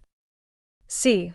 A declaration that the Director of Investigation has not established through the evidence presented that there are reasonable grounds for suspecting that the applicant made a false statement when he stated that Ms. Deere was his former technical assistant.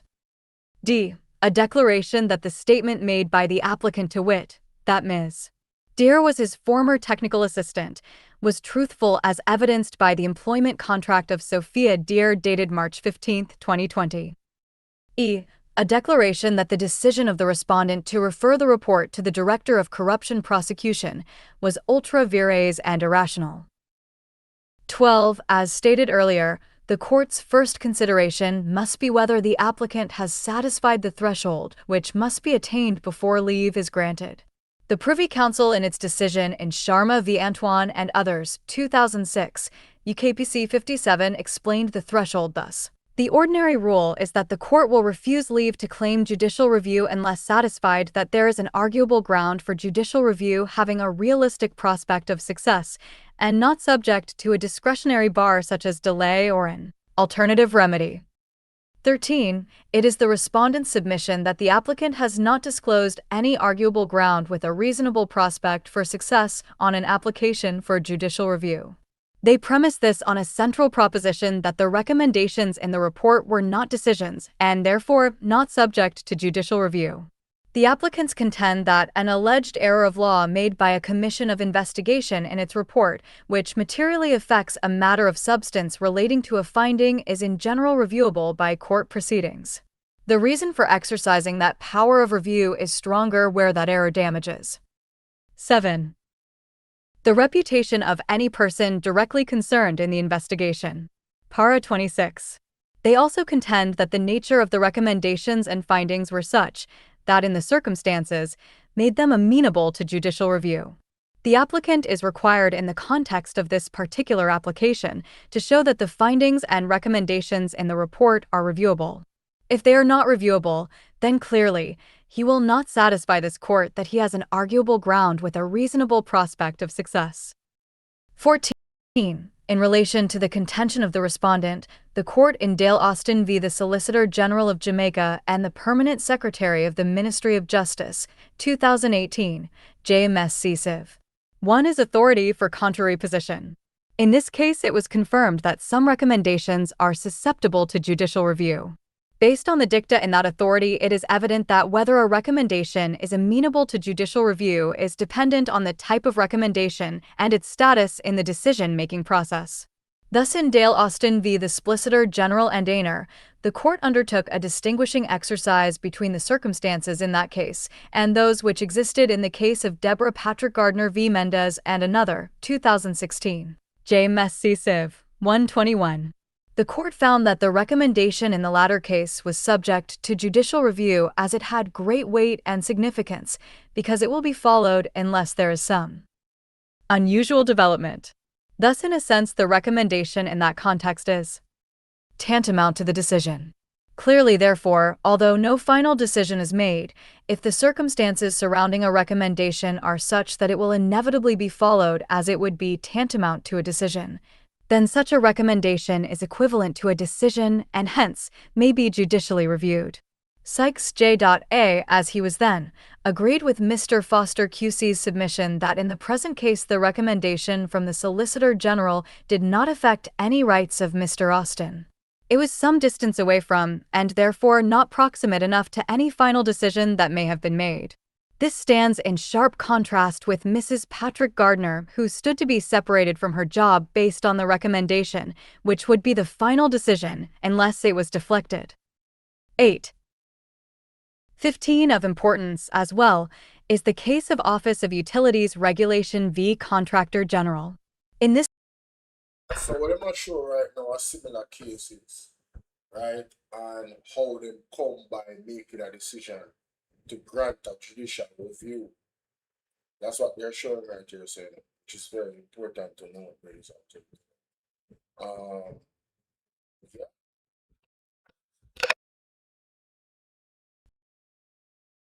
This decision reliance was placed on the view of authors Auburn, Moffitt, and Charland in the text Judicial Review and principles that the courts regularly entertain claims for judicial review of matters that do not directly affect an individual or alter an individual's legal rights or obligations, such as policies and guidance.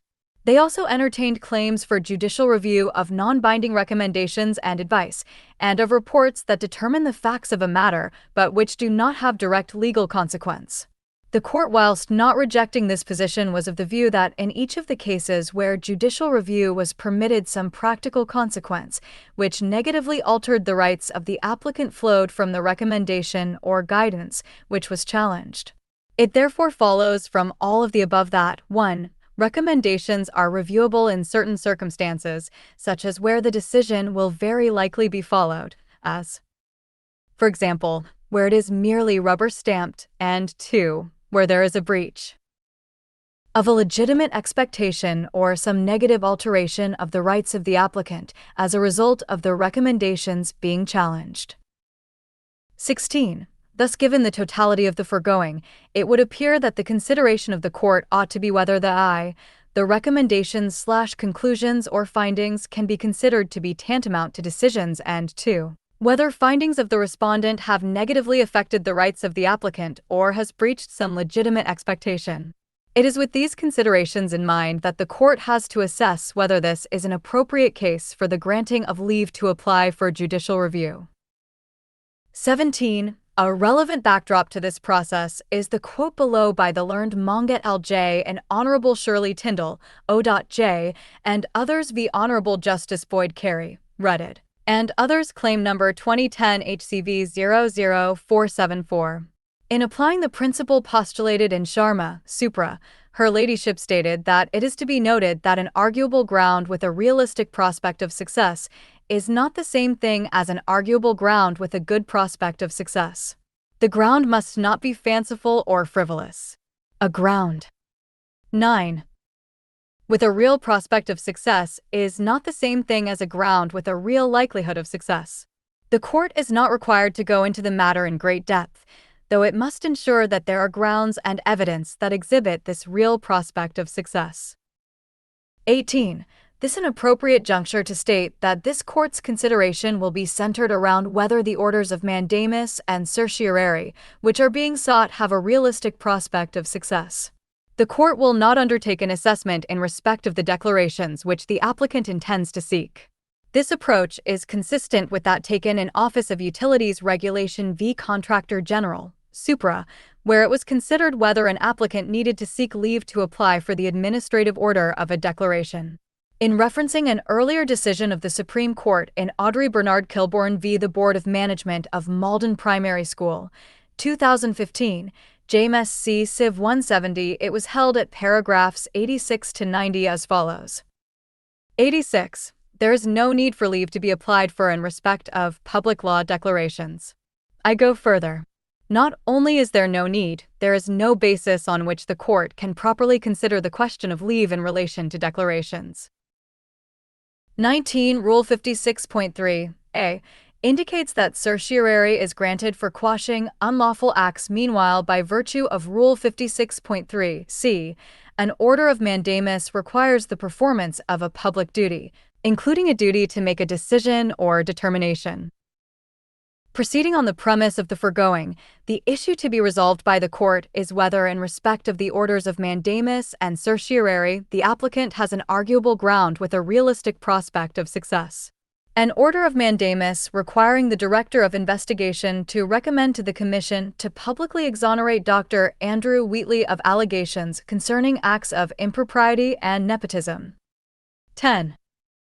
An order of certiorari quashing adverse conclusions, recommendations, and findings made against the applicant that were not grounded in fact nor law. 20. The applicant has grounded its pursuit of these orders on the basis that the respondent was unfair and acted unlawfully when it concluded that a. Dr. Wheatley was less than truthful and was dishonest in his representation to the Director of Investigation when he described Sophia Deere as his former technical assistant. b. Dr. Wheatley's representation that he divested all matters pertaining to donations within his constituency to the late Councillor Palmer was insincere. c. The suggestion that the strategic placement of certain individuals in key positions at Petrojam Limited served as a corruption-enabling mechanism. Impugned recommendations and findings. 21. I. Dr. Wheatley was less than truthful and was dishonest in his representation to the Director of Investigation when he described Sophia Deere as his former technical assistant. The Director of Investigation recommends that this report be referred to the Director of Corruption Prosecution pursuant to Section 54(3)(b) of the Integrity Commission Act in relation to whether Dr. Andrew Wheatley, MP, was dishonest in his representations concerning Ms. Sophia Deere and whether he sought to mislead and did mislead the Director of Investigation contrary to Section 48(3) of the Integrity Commission Act, Section 1IE of the Commission of Inquiry Act, and Section 4 of the Perjury Act. 22. It is the contention of the applicant that the Director of Investigation had no reasonable grounds as required by Section 54(3) of the Act to refer the report to. 11. The Director of Corruption Prosecution in relation to the description of the relationship of Ms. Deere to the applicant. He argues that in the absence of reasonable grounds, this was irrational and ultra vires. The respondent argues that this recommendation that the matter be referred to the Director of Corruption Prosecution is not final. This court agrees. 23. Unlike the case of Deborah Patrick Gardner v. Mendez and another.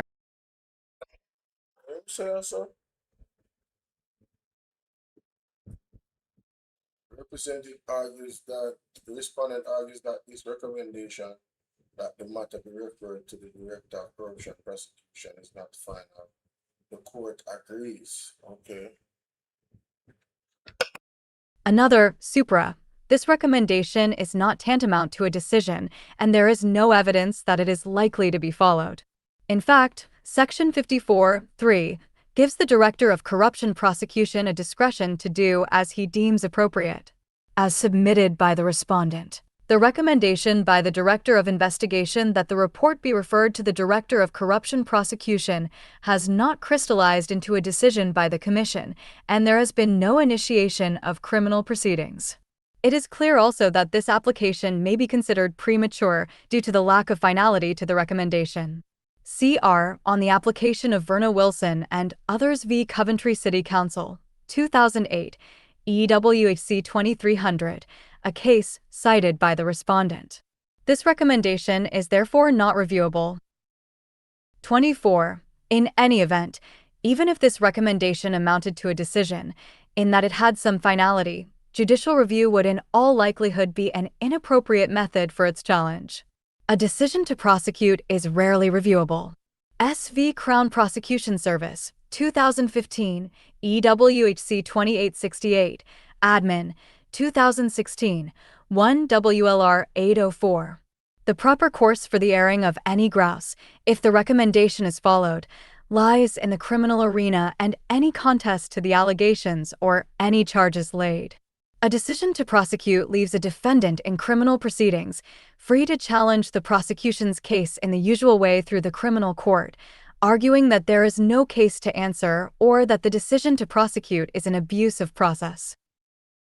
25. Additionally, the court finds little merit in the applicant's contention that there is no basis either in fact or law for the Director of Investigation's conclusion that the applicant was less than truthful and dishonest in his representation to the Director of Investigation when he described Sophia Deer as his former technical 12. assistant. While the court makes no pronouncement on whether or not the applicant was in fact truthful, the term less than truthful does not connote complete deceit, but rather that there was not complete forthrightness by the applicant. This is especially so when one considers that the question to the applicant was framed in this way. I am going to ask you now, Dr. Wheatley, some specific names, and it is for you to indicate whether you have any relationship or affiliation and any other relationship, emphasis supplied, with any of the following persons. Sophia Deer. That any other relationship aspect of that question paints a picture of seeking disclosure of every type of relationship that the applicant has with the persons he was being asked about. Hence, his response, which limited his relationship with Ms. Deer to a professional context, cannot without more be said to have been entirely forthright. Additionally, the applicant was aware prior to going to the interview that the investigation was looking into inter alia matters such as nepotism and cronyism, and so had every opportunity to disclose that not only was Ms. Deer his technical assistant, but that she was also the mother of his brother's child. Oh my God. Alethea, good night. Jamaica, wanna hear that? I was wondering, this lady with name Sophia Deer, what is it about her in this case? Because I've never looked into this case with Dr. Wheatley.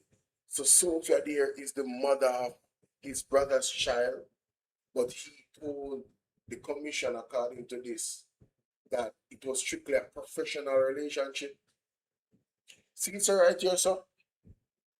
His response, which limited his relationship to Miss Deer to a professional context, cannot, without more, his relationship to Miss Deer to a professional context, cannot, without more, he said, to have been entirely forthright. Additionally, the application was aware prior to going to the interview that the investigation was looking into an inter alia matters such as nepotism, cronyism, and so had every opportunity to disclose that not only was Miss Deer his technical assistant, but that she was also the mother of his brother's child. Unbelievable. So the man knows him go up on an interview with the Integrity Commission looking into nepotism and cronyism, and he failed to mention the full scope of the relationship between him and this lady that is the mother of his brother's child. Come on, man. How can you trust these people?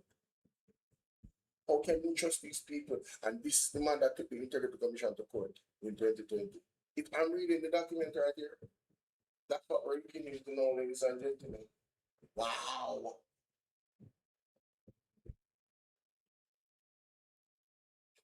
Nepotism and cronyism. Consequently, the court is not of the view that in respect of the order of certiorari that this is an arguable ground with a realistic prospect of success. 26.2. Basically, the court is saying that he's not going to win against the Integrity Commission in this argument. So they say you're not getting a judicial review for that section about honesty and not being as forthcoming. They're not going to win that argument. So they say that's what that.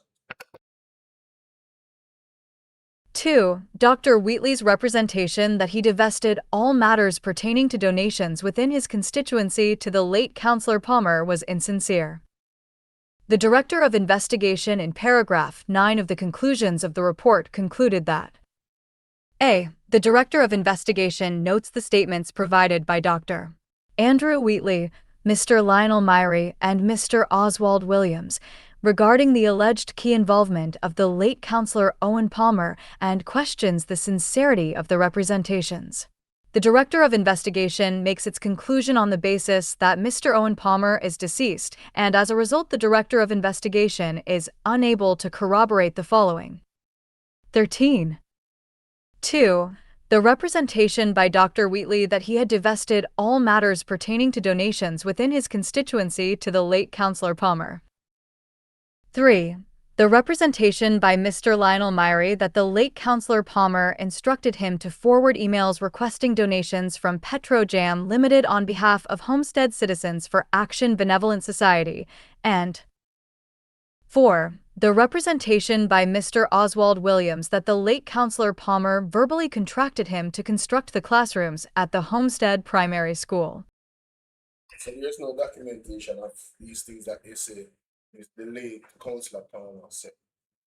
This sound like the FLA situation where a dead man bought ammunition. Dead man can't defend himself. So therefore the Integrity Commission cannot take Andrew word for it. There's no evidence. Very interesting. Very interesting.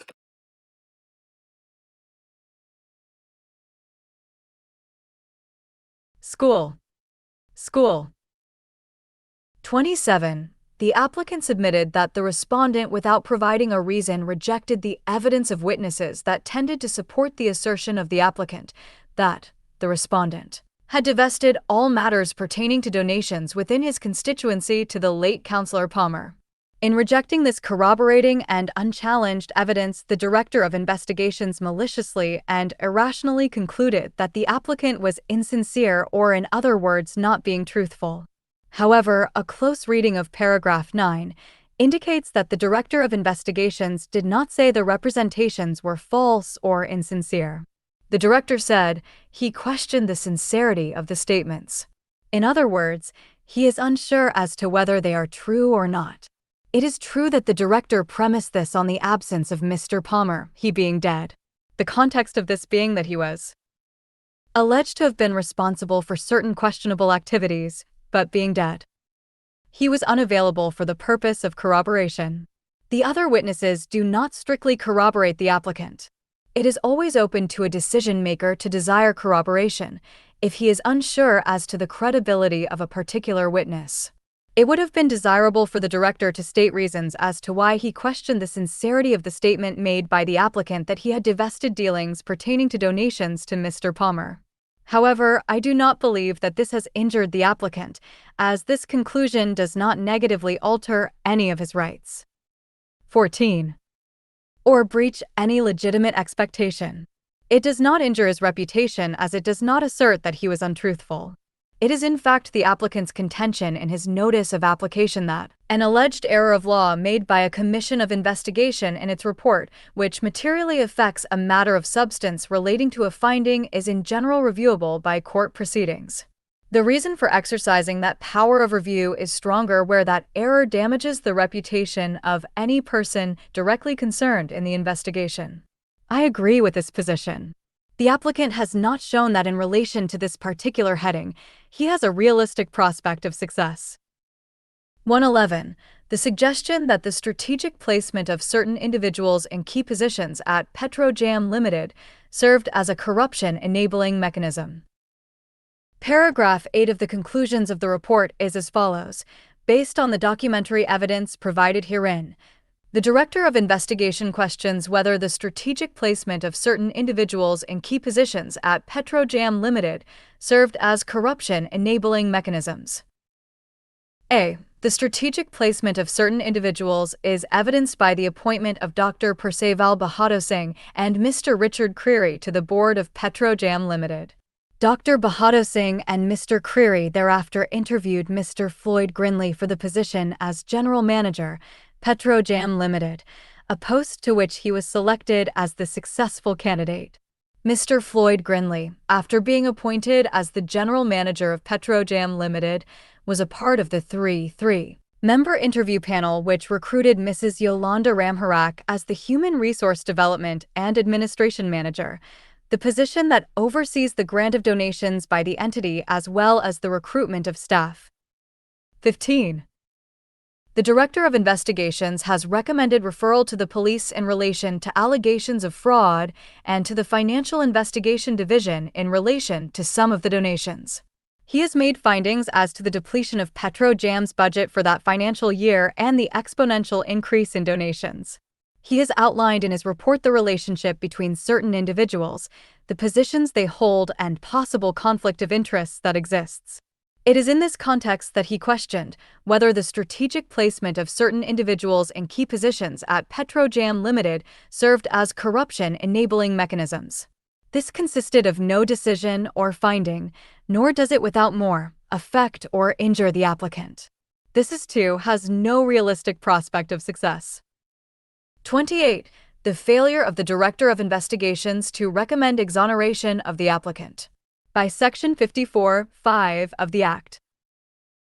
5. Where the Director of Investigation finds that the matter which gave rise to the investigation does not constitute an act of corruption or any wrongdoing, he shall recommend to the Commission that the person who is the subject matter of the investigation be publicly exonerated of culpability, in such manner as the Commission deems fit, and the Commission may do so, unless the person concerned has requested the Commission in writing not to do so.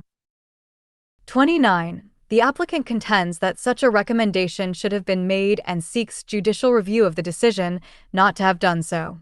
It is clear that, bearing in mind the terms of reference and the conclusions and recommendations, the Director of Investigations was under no compunction to refer the matter for the applicant to be publicly exonerated. The section refers to where no corruption or wrongdoing. Furthermore, the mandate of the Director of Investigations includes investigating matters of wrongdoing.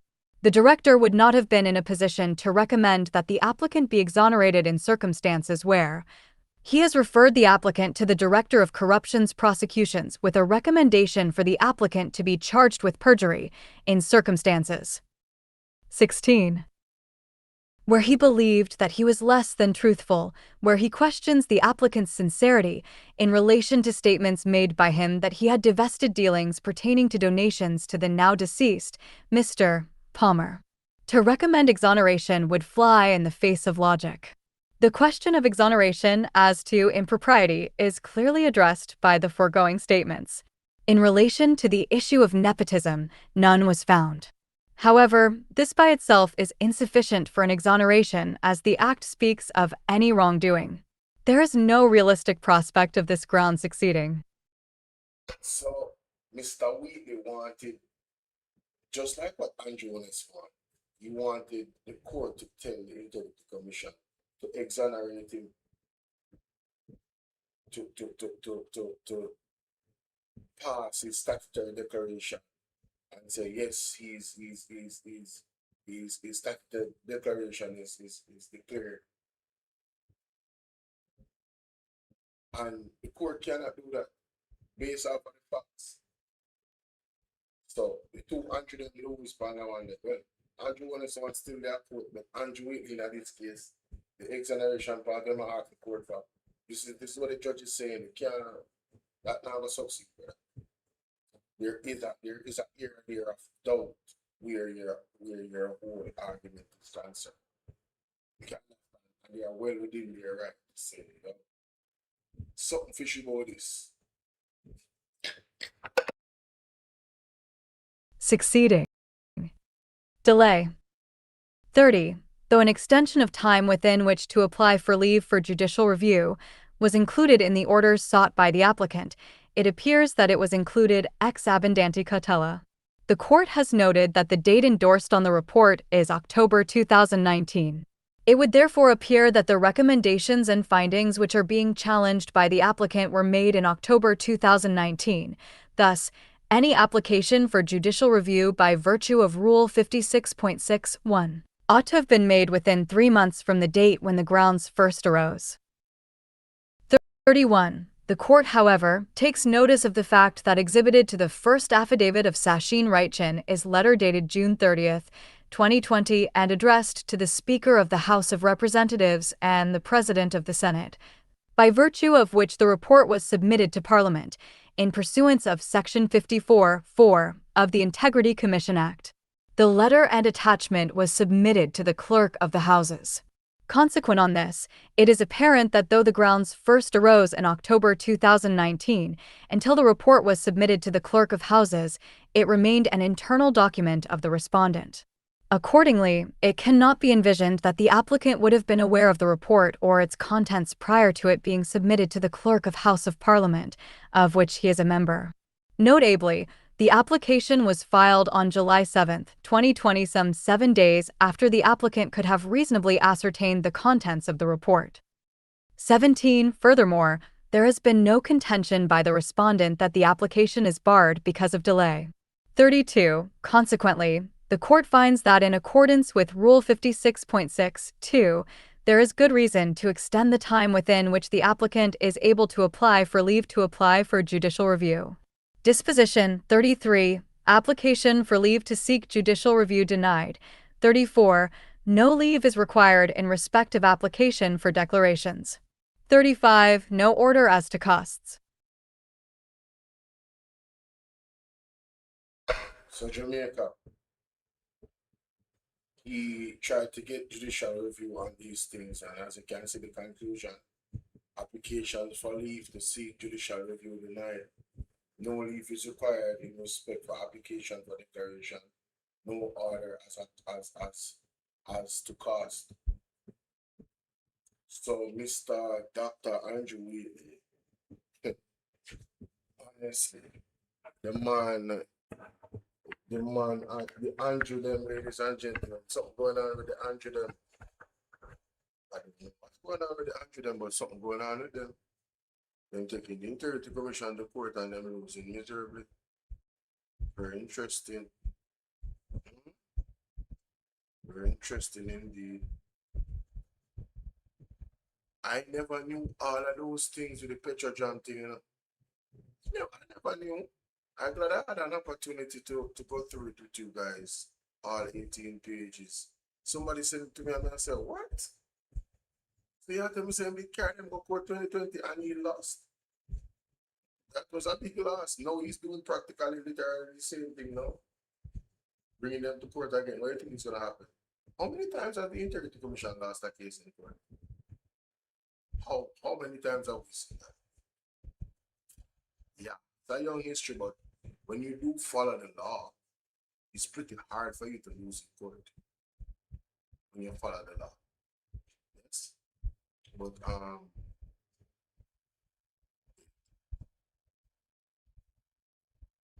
think I have those clips in one. They will never search. I think I have. If I don't, that is how here it is. Let me just yeah, I definitely need to record this. I don't want to not have this again. Alright, so big up Mystic Sensation. The PMP would know more about investigations ongoing. I am not aware of investigations that are ongoing. It seems to me that the PMP would know more about investigations ongoing than I do. And that raises the issue. Do you have confidence in the Integrity Commission? The Integrity Commission is a necessary agency to tackle corruption in Jamaica. I believe there are changes that are necessary for it to become more effective. You haven't said yes or no. I believe there are changes to make it more effective. So as of this moment, do you have confidence in it? I believe there are changes that are necessary. It needs fixing. Precisely. And this is not just my opinion. I believe. So It needs let me just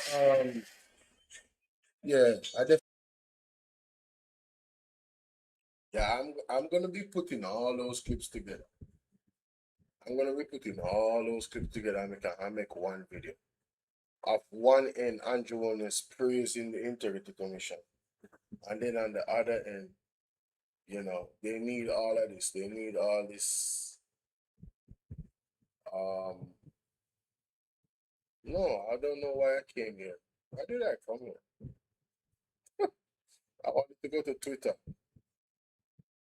There's a clip on Twitter that I wanted to play. The level of hypocrisy is real. I need to catch this clip. I need to catch it live. I need to catch this clip live right here on Twitter. See that as I come up, somebody else have it. Everybody have that clip. Lord Jesus. Have analyzed it correctly. As I said before, the Prime Minister is competent. US Cable had said that Mr. Powell seems to essentially get away because he has managed to successfully forge alliances with his political superiors. Do you agree with that? Well, they have analyzed it correctly. As I said before, the Prime Minister is complicit in this.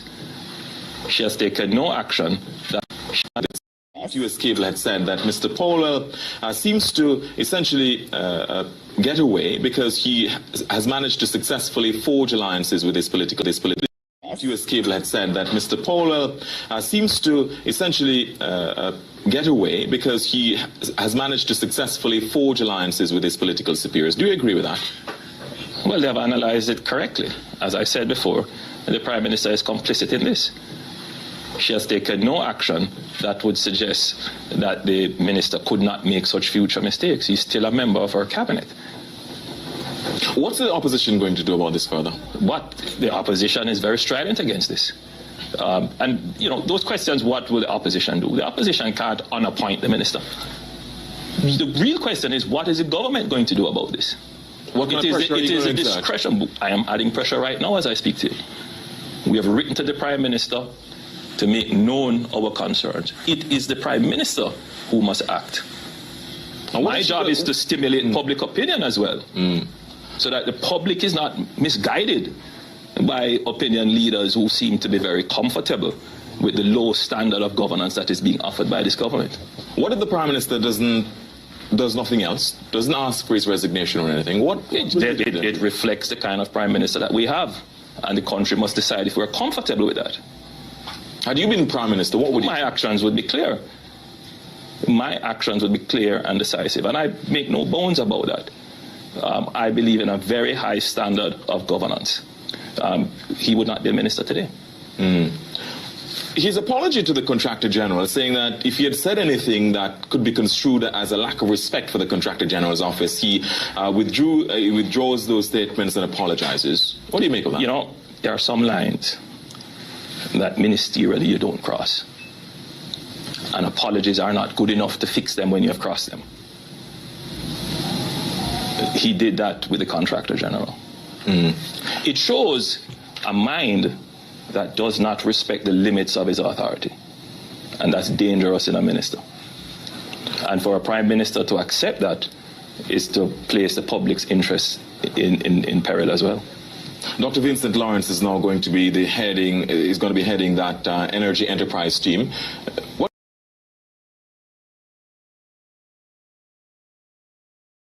When I tell you, say cock mouth kill cock in Jamaica, it's quite serious.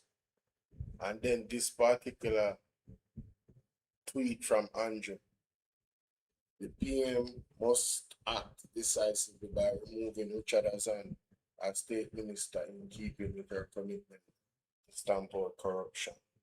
You can't make this up. You cannot make this up. And here is another one, another banger.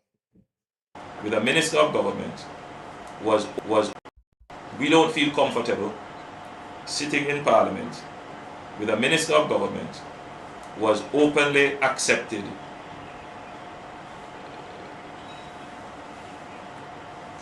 responsibility, who expresses no regret for the act.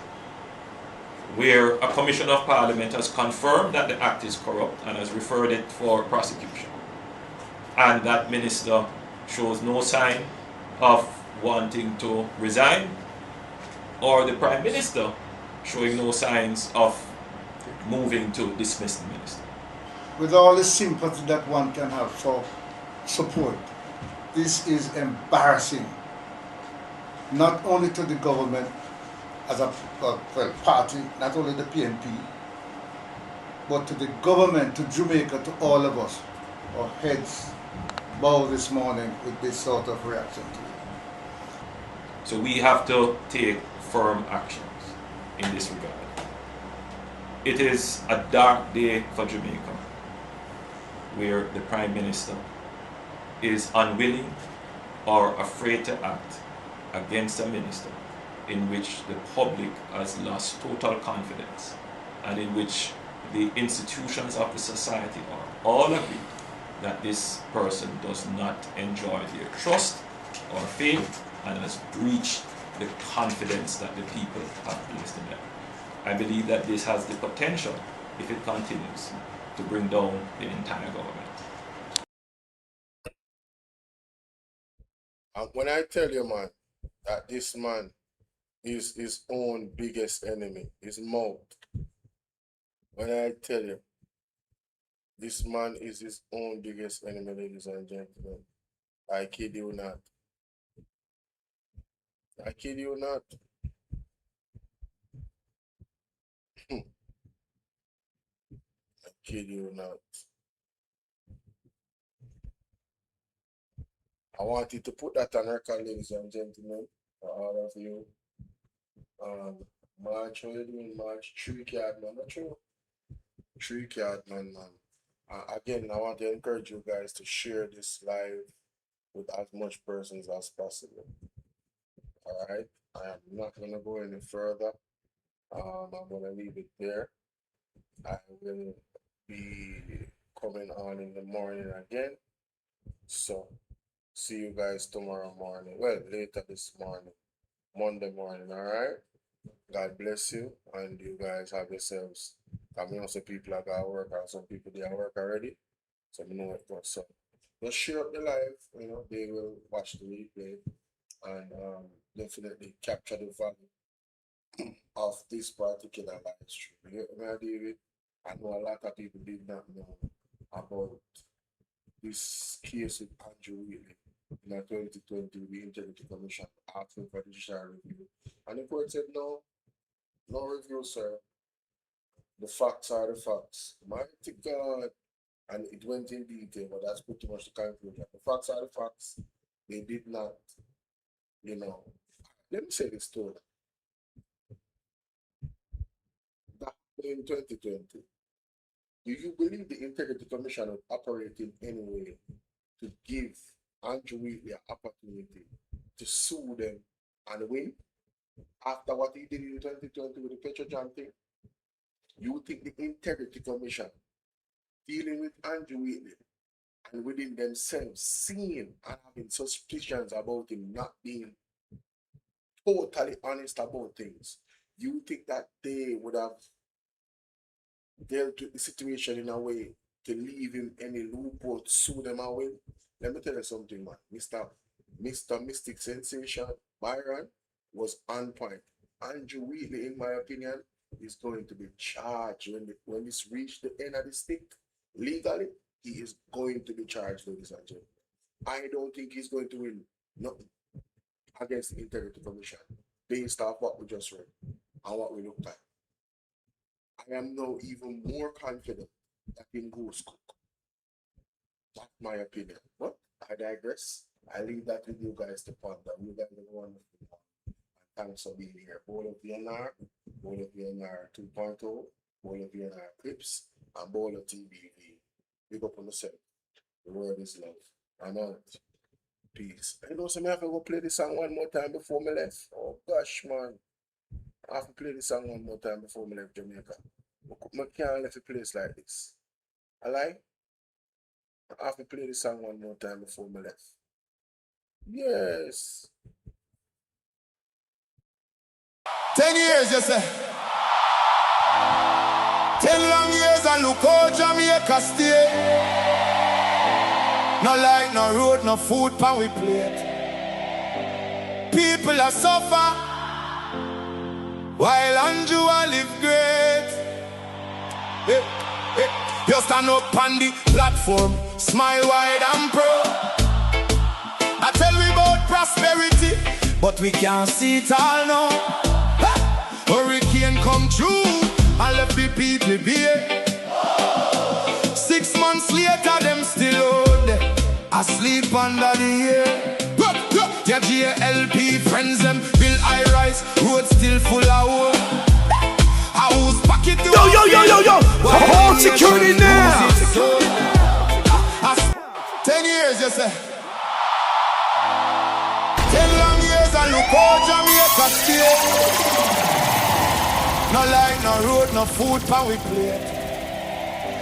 People are suffer while Andrew a live great. Hey, hey. You stand up on the platform, smile wide and proud. I tell we about prosperity, but we can't see it all now. Hurricane come through and left the people be. 6 months later, them still out asleep under the air. Their GLP friends them build high rise, road still full of wood. House pocket to a field while the nation lose its soul. Hospital overflow, picnic can't get bed. School roof a leak, but you and Juliet well fed. You always have excuse, always pass the blame. Every time something wrong, it never go in your name. Jamaica a drown and you claim you're unclean. Biggest actor in a politics we ever see. Holness, time to go. Time to go. The people we say no. 10 years and we can't take no more. You know hear us. We are not on the door. Holness, time to go. Time to go. From Kingston to Negril, the people say so. We tired, we hungry, we done with the show. Holness, time to go. Farmer can't afford to plant, food price reach the sky. You bring in the poverty while your own people cry. We born ya, we grow ya, we bleed for this land. But Andrew at the top won't extend the man. You talk about vision, you talk about plan, but 10 years later we still can't understand. Corruption report London, nobody charge. The people pocket small, but the scandal them large. Who's crack up parish council, bro?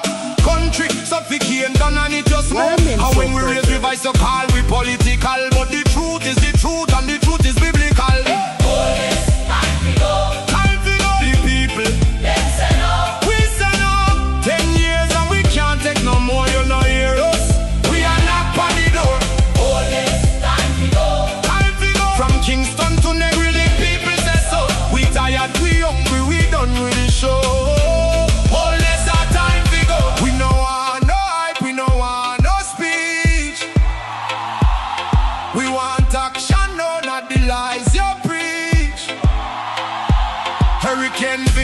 Still under tarpaulin.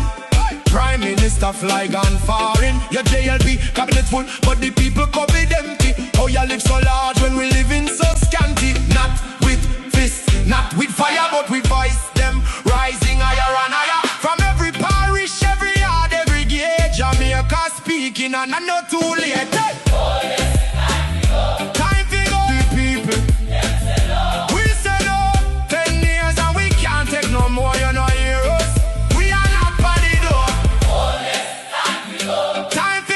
Kingston to Negril, the people say so. We tired, we hungry, we done with the show. Oh yes, our time to go. This one is for every Jamaican. We can't afford feet. We are sleep on cardboard. We are drive on broken road. The people don't forget. The people don't forgive. Enough is enough. Jamaicans will live.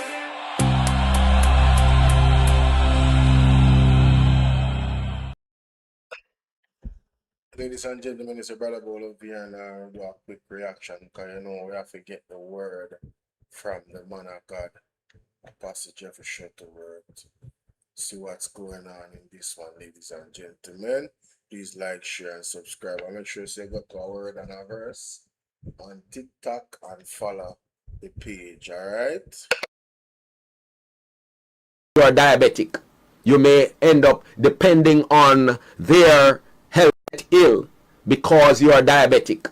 You may end up depending on their health system for medication and so on. They don't want you. You are recovering from a stroke, although you're not seen, it's not being shown. They will know. You took the rat poison called the COVID-19 vaccine. They'll know because your medical record would reveal that. And all the other things. And so long before you even meet one of their agents, if ever, they have already had all the information in terms of your health. And they would have made their decision whether or not they would even shortlist, let alone process or even interview you or invite you to an interview. So that's one aspect of it. And there you're seeing the beast system and also a form of eugenics at play.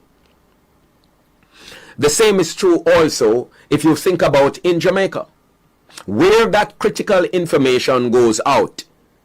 Others can use it against you.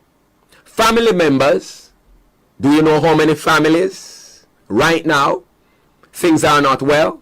And even where things are well, all they want to know is that, oh, let's say the name of the person is Pear Tree. And Pear Tree has, you know, insurance provision and so on. Good insurance and thing. And they would conspire to get rid of you. Think of those nations where medical assistance in dying is legal. What do you think would happen in that context?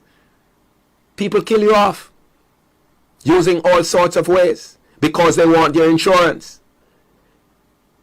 Let me take it even further. It would also facilitate what is called gain of function research, so that countries, nations that are in so-called privileged positions can decide what pandemic would be effective in wiping out a region, because they will see that, oh, many of these people are blood group whatever. Many of these people, yes, are deficient in so and so. Many of these people are suffering from such and such condition. So if we were to release disease A in that region, let's say the Caribbean, we would be able to wipe out at least half of the population of the Caribbean. That's how dangerous that kind of information can be in the wrong hands. So what we are seeing, friends, and I want you to listen and listen carefully, we're seeing the beast system slowly taking shape. So woe be unto those politicians who would say to you, your information is safe. No. Because even if hackers do not hack those systems, the powers that be, the big wigs, the United States, the Chinas, the Russias, the European Union and so on, eventually would make demands and say, listen, hand over all the information. Now, if you don't, I'm going to revoke your visa. If you don't, I'm going to cut aid from you. If you don't... And Jamaica, you know them love sell out, right? You know so them love sell out. Yeah, man, because them have things pan them, and that's why them love corrupt leaders in a position, you know. The big nation, them. Mighty God. If you don't, I'm going to revoke your visa. If you don't, I'm going to cut aid from you. If you don't, I am going to deport X number of your citizens who are here, even though they have not done anything wrong. If you don't, I'm also going to increase tariffs, or where no tariffs would have been, I'm going to now implement tariffs. Also, I will no longer admit any export from you. I will also make it difficult for my citizens to travel to your nation by taxing them. I will increase the visa requirements, making it more difficult for your citizens to travel.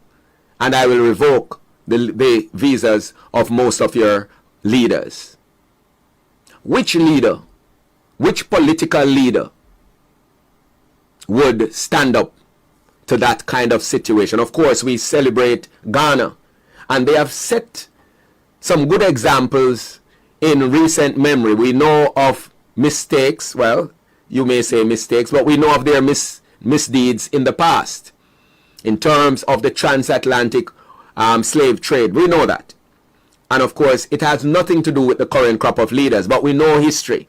Read that part of Africa, but that's fine, because that's in the past. But at least we're seeing them taking a number of critical steps. Steps which we're saying are good steps. Position that they're saying, listen, we're no longer going to bow to you and bow to your demands. So you can block our goods. You can increase the tariffs and so on. You can bar our citizens and leaders from traveling to your nation, but we will survive. We will still be able to survive. But ill because you are diabetic. Hey, listen, the man said if you watch the full video upon Rumble here, upon them Rumble, ladies and gentlemen, Freedom Come Rain. I don't know them Rumble name enough, but go to Freedom Come Rain on YouTube and see if you can find their Rumble in the description. And let's get to the next video. Remember when the Lord spoke and talked about the hedge being removed? You saw how many things happened since then? Real leaders, not just exposures of politicians and church leaders. You see the many big names, and there's still more to come. Well, the Lord says, get ready as you go into July and for the rest of the year. It is going to be a roller coaster ride. Watch and you will see. And when that roller coaster ride starts, many of you are going to remember the days of and nights of prayer when some of you were laughing, when some of you were not paying any attention, saying it's foolishness. Yes. And it is then you're going to want the prayer, when it will be too late. And because many of you were not connected to the prayer, I'm not even going to try to repeat some of the downloads that I got minutes past 12, but I'll just say this.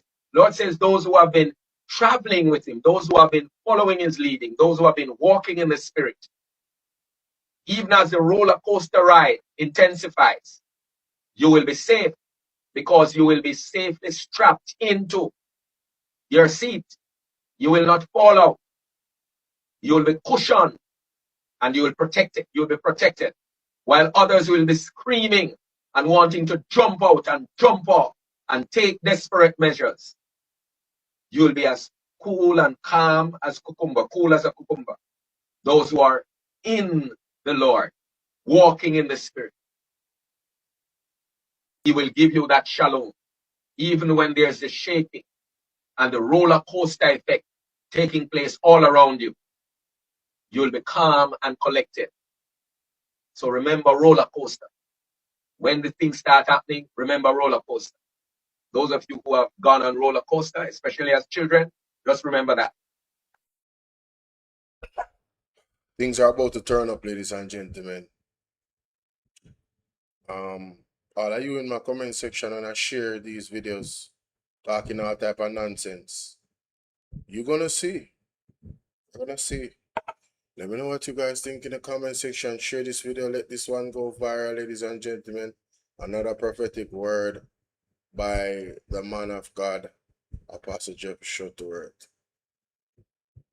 The word is love. The word is love. See you later. I'm not doing any marathons tonight. I'll leave it there, so